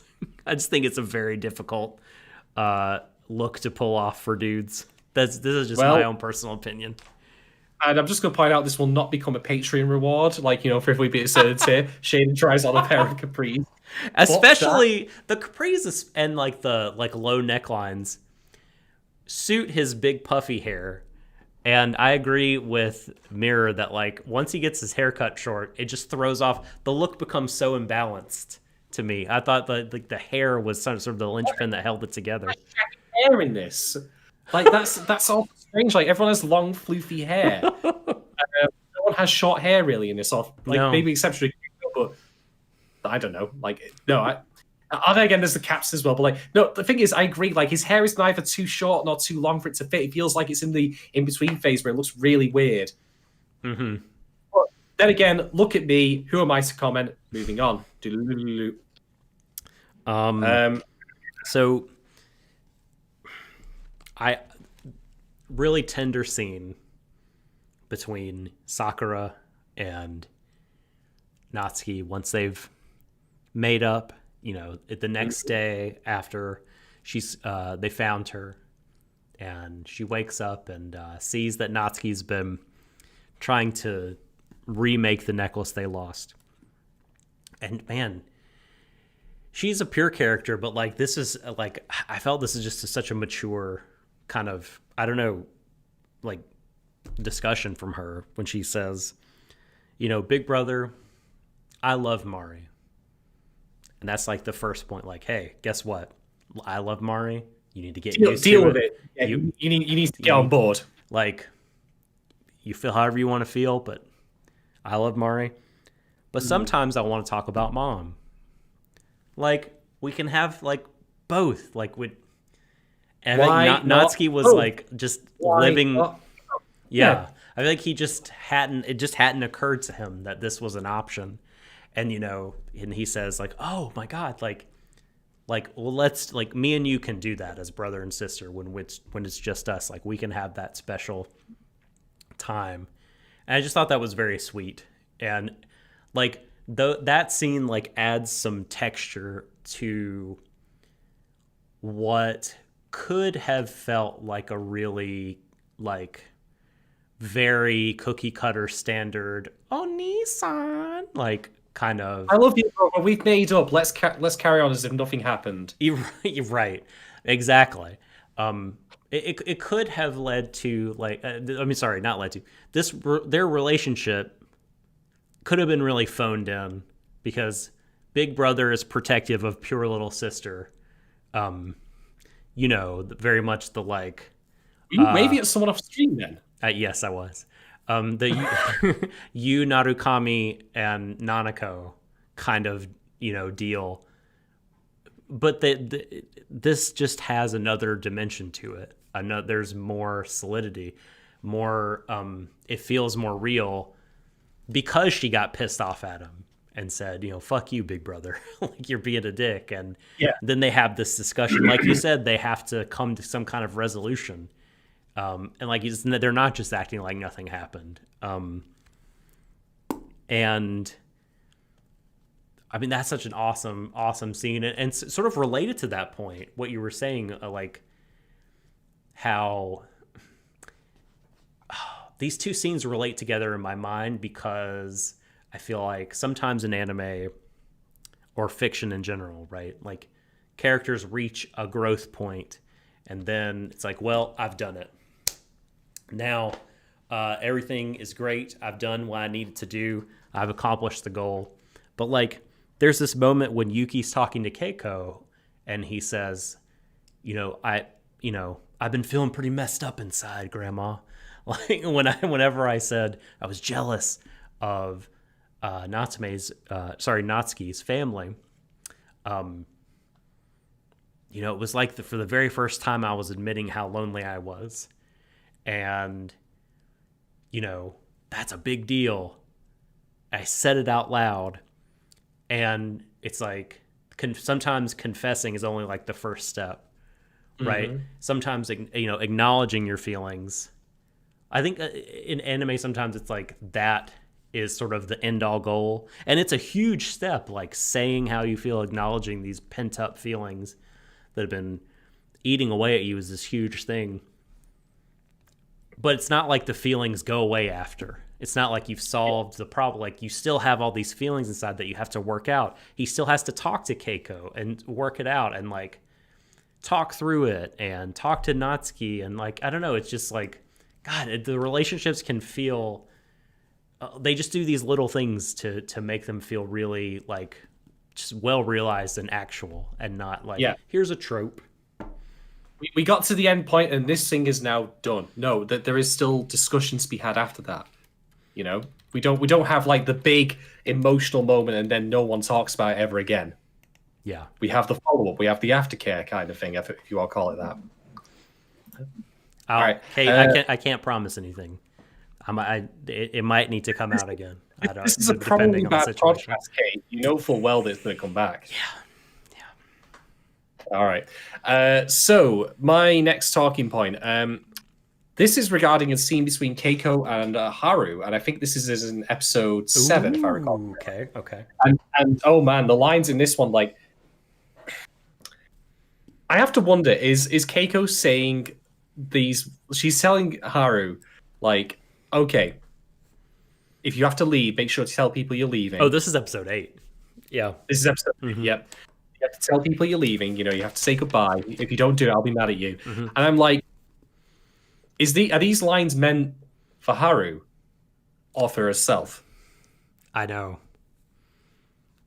Because God, it pains me to think that she might not survive the show. I mean, it would make sense narratively, and I say that through gritted teeth, because Yuki's safe harbor has always been her. And with her gone, he then has to find his own way in life. Like, where does he go next and all that? So it would make sense for her to die, but I really don't want it to happen. I'm saying nothing. I'm saying nothing. This is the thing I actually remember. So I'm saying nothing. Oh, God. But Yuki's gonna die. But I thought... No. It's going to be a bait and switch. No. Oh, I see what you did there with the bait. No, but like, yeah, I think that was an intentional thing, right? That we're supposed to think. Very well done. I love. There's a couple. There's this one, and then the one where she's telling him how to react to being sad. Like, how do I get the sadness to go away? Well, it's not a Band-Aid. You just have to try. And he's like, I just have to try. She's like, yeah, you have to try to do something about it. You can't just leave things alone, which is not always the best advice, but in this particular case, I think it's sound counsel. But there's like a lot of kind of unspoken feelings, and during those scenes, I felt like the air is thick with like, is it double meaning? Like, is there some like there's maybe some really kind of intense emotion behind some of these words, and definitely Haru like felt like in that conversation you're talking about. It was like she was saying that because she sensed that he was starting to pull away. When he was saying like, you need to take care of yourself, you need to eat and drink and sleep. And there's like, and I love that when he's like acknowledging the thing she's saying, it shows the back of his head. He's facing away from the camera. So I love scenes like that where it's like the character. The staging is great. Definitely. It's great. So you don't, they would be facing away from them because the emotion on their face, they don't want anyone to see it. They're feeling, that kind of vulnerable. And I I love mean, that.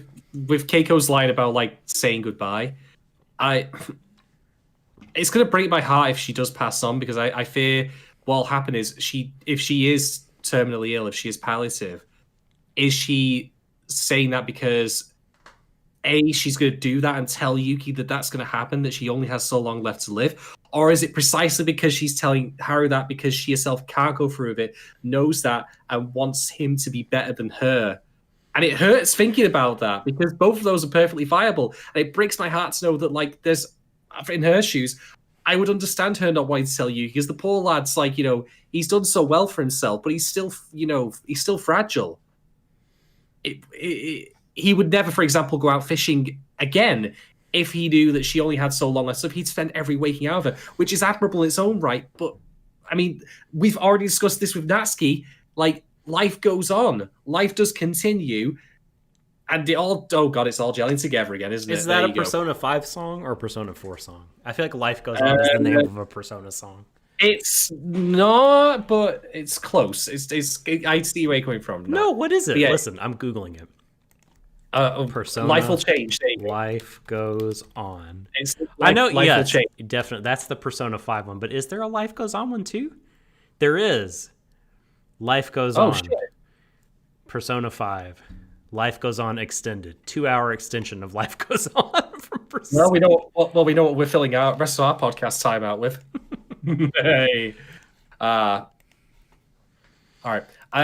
I am done with that talking part. Actually, do you have anything else you want to bring up, Doc? 'Cause I have one more thing. I don't think I have anything. Oh, I do actually. The one other thing I wanted to say was,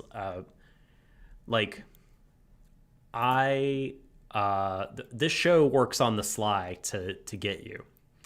Oh, does it? It absolutely does. Yeah. So like, in some ways it doesn't. Right. With one hand, it's like, bam, it's coming at you. You can see it. It's gonna slug you. It's absolutely like punch right to your nose. You see it coming, and it hits you, and there's nothing you can do about it. But with the other hand, it's got sneaky sucker punch because like the stuff with Yuki is like amazing in its own right. It's really great. The stuff with Natsuki's family, but then over the course of these 4 episodes in particular, before I knew it, I really fucking gave a shit about Yamada. Like, I mean, I've always liked Tapioca, of course. I mean, how can you not? But like, if you don't like Tapioca, like I will, unhuman. I will harm you. Yeah, no. Who are you? But like, yeah, by the end of the episode, I was like, fucking Akira, you're like a bro now, dude. Like, you're part of the gang. Like, you're in the crew, and they have their fishing challenge. It's really great because he starts off this set of episodes being like, no, don't, Yuki, you cannot catch the tuna. And but by the end, they're like, they're cool with each other. And he's like, Haru, you're not dangerous. You're a cool, sweet alien boy, and I'm gonna tell my boss that. I'm like, God, Yeah, you're awesome. I mean, Yamada, like he has his Yamada. moment. He has his moments where the real him breaks through from the super secret spy persona just a little bit. The thing is, like, I still think he's kind of gotten the short shift a little bit because I want to see like what the background is to him, becoming part of the Duck organization. And there's a phrase I thought I'd say. The Duck organization. But he does have his moments, like where he's like, "I'm not fishing. I'm here for business purposes. I'm not doing it for pleasure." You get to see little bits of him come through, and so that's good. That's good to see. All right. The final thing I will bring up then is this show is generally quite lighthearted, but there are moments where it manages to handle some real sense of menace. One of which is when Haru gets possessed by the villain of the show. I know. And starts jumping down like, humans are so interesting. Yay, yay, yay. I'm like, Jesus Christ, if he was on, like, Akira manages to take over that. And this is, of course, the point when Haru, like, whips out the Super Soaker. And he's holding 2 of them, guns akimbo. No, of course he doesn't. But that was like the next escalation. Daniel Radcliffe is Haru. No.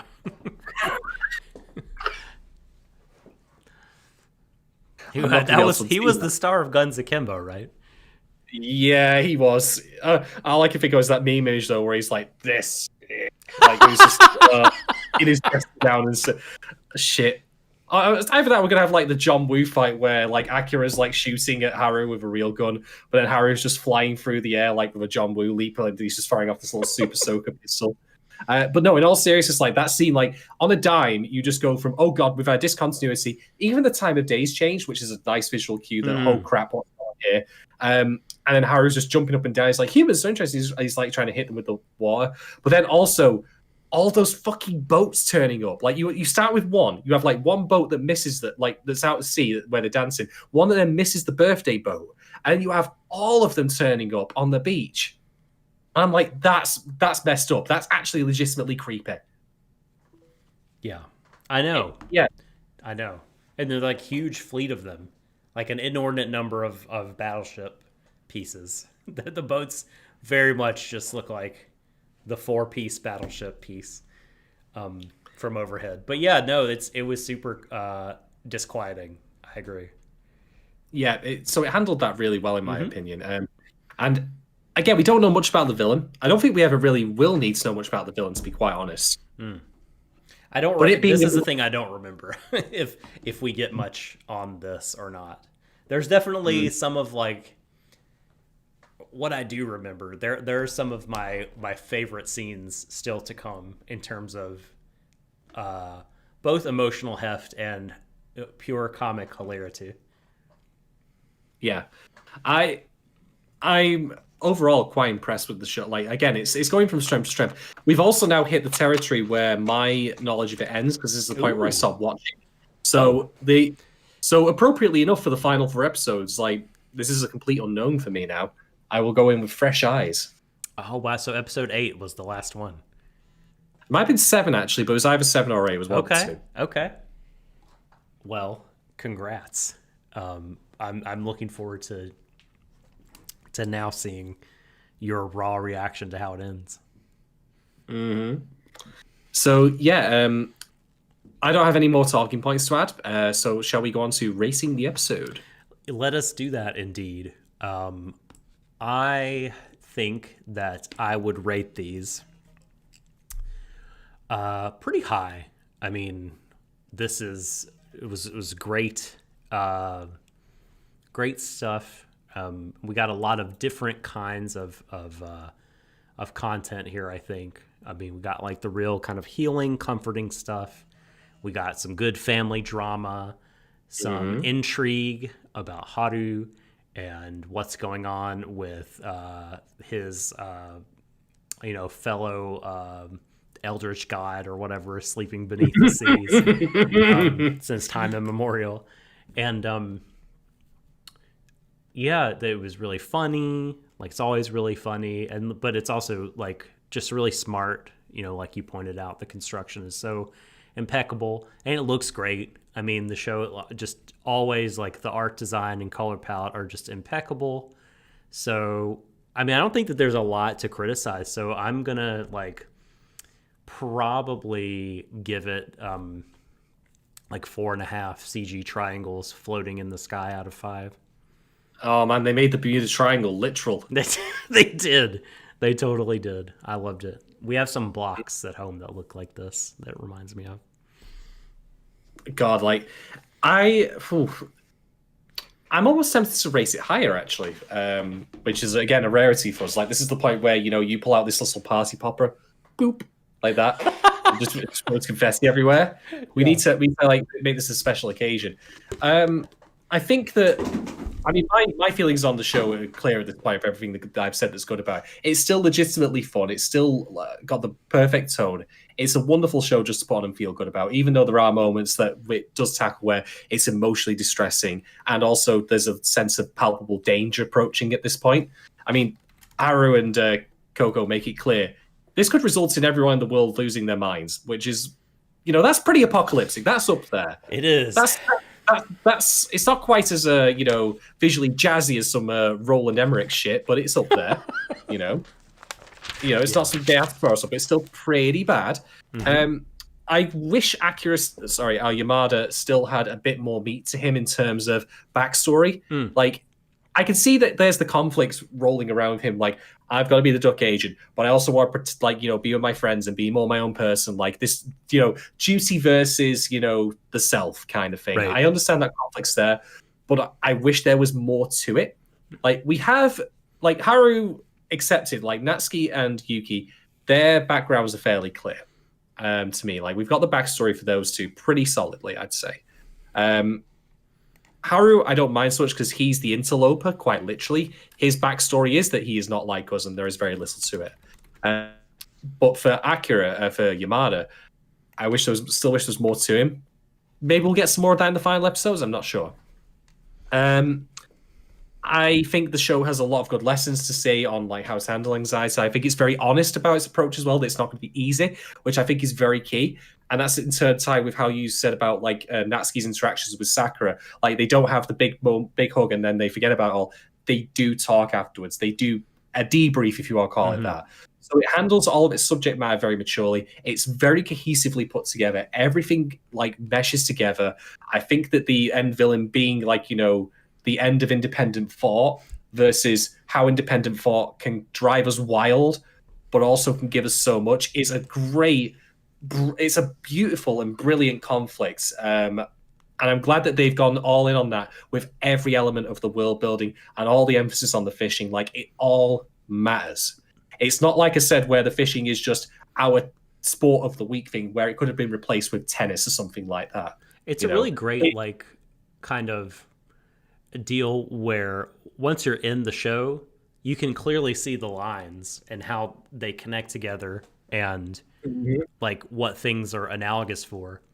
But if you were to step back from the show and just hear about the concept, you'd never be like, that hackneyed old nonsense, like, the baby's first metaphor or whatever. You know what I mean? Yeah, it's a real sweet spot.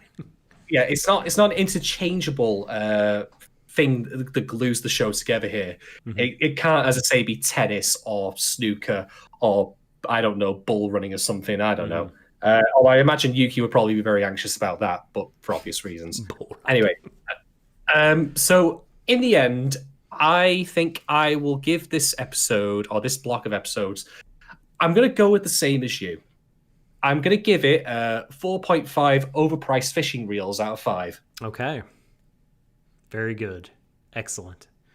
Well, I think that's probably going to do it then for this second stream, Tsuritama, episodes 5 through 8. We've really, really enjoyed them, and we look forward to 3 weeks from now concluding this discussion series.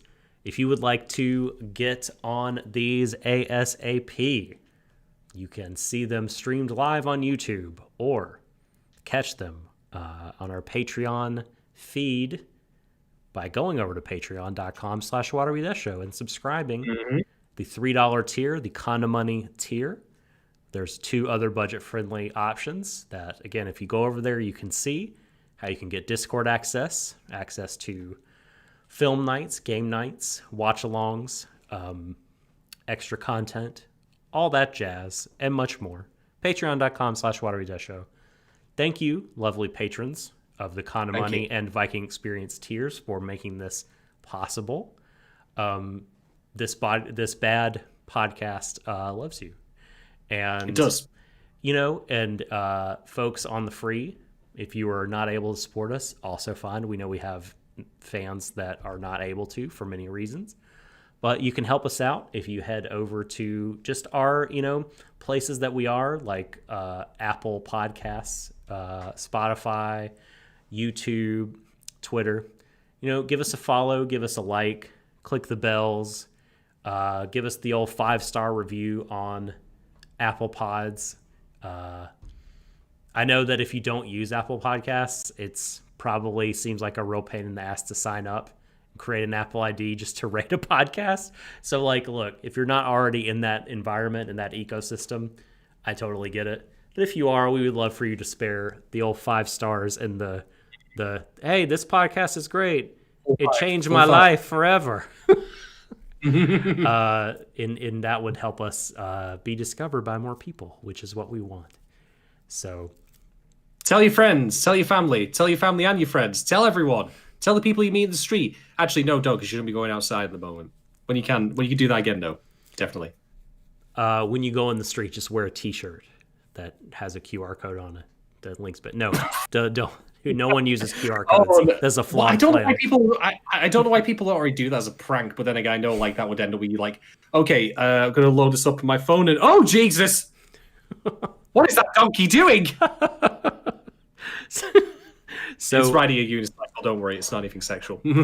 So what content, Shadon, have you got planned for the next few days or so?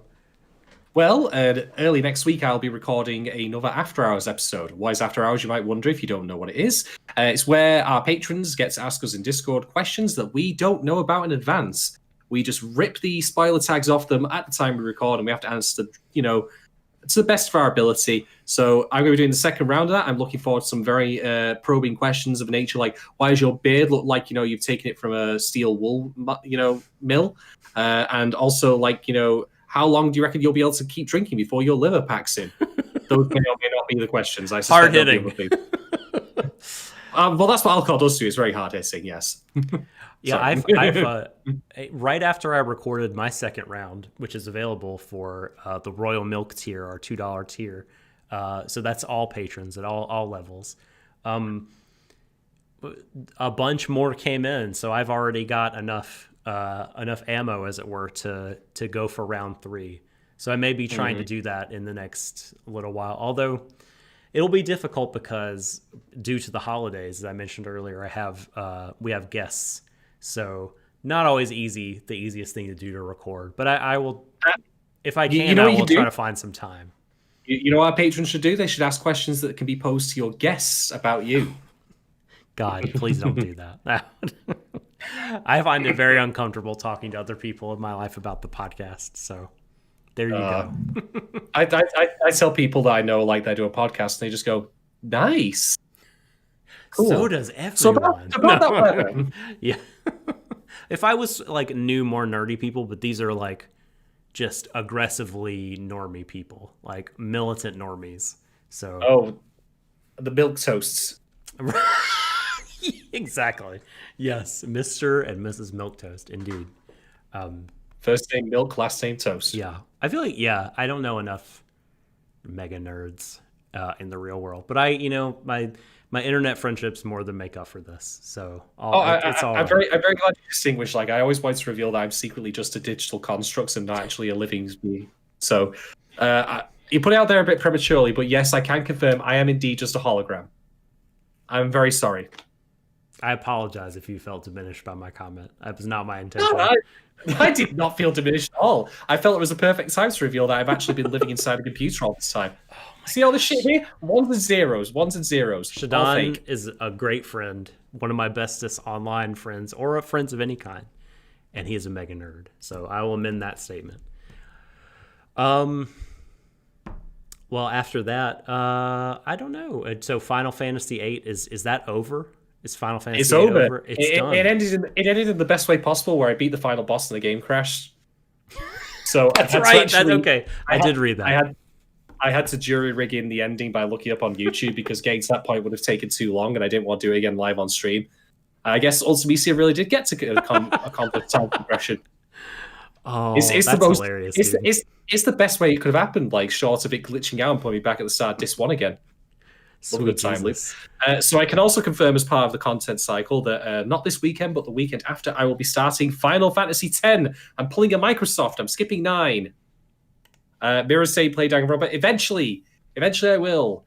But I'm getting the Final Fantasies out of the way because they're my comfort zone. Like, the game eased into the art of streaming. Yeah. But yeah, I'll be playing. Eventually, Mirror, don't worry. We will get him to play blind playthrough games.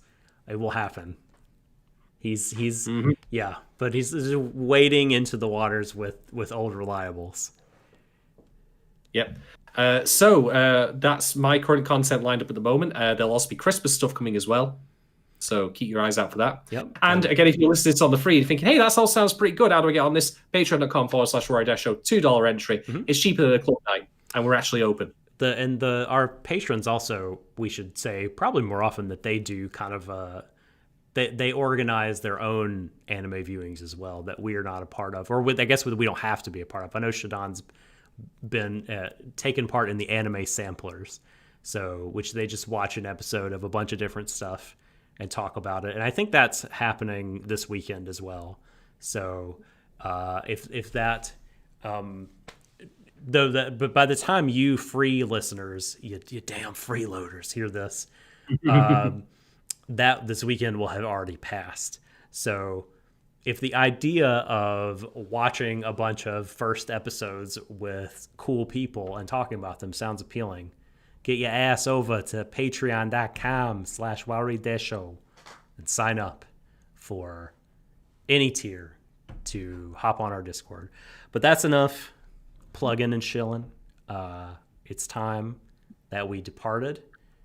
Cast us back into the great sea of Enoshima. Oh man! To reel us in 3 weeks, so we can talk about the last 4 episodes of this show. Some point next week, we'll do a pod for Viking Experience tier patrons on Rakugo. But until then, I hope every one of you stays safe, as healthy as you can, and embrace each other, everyone, to the ends of the universe. Good night. Wow. And praise to Dagon. Also, bring back the brothers. Had to rule the freeze that laugh. I'm sorry.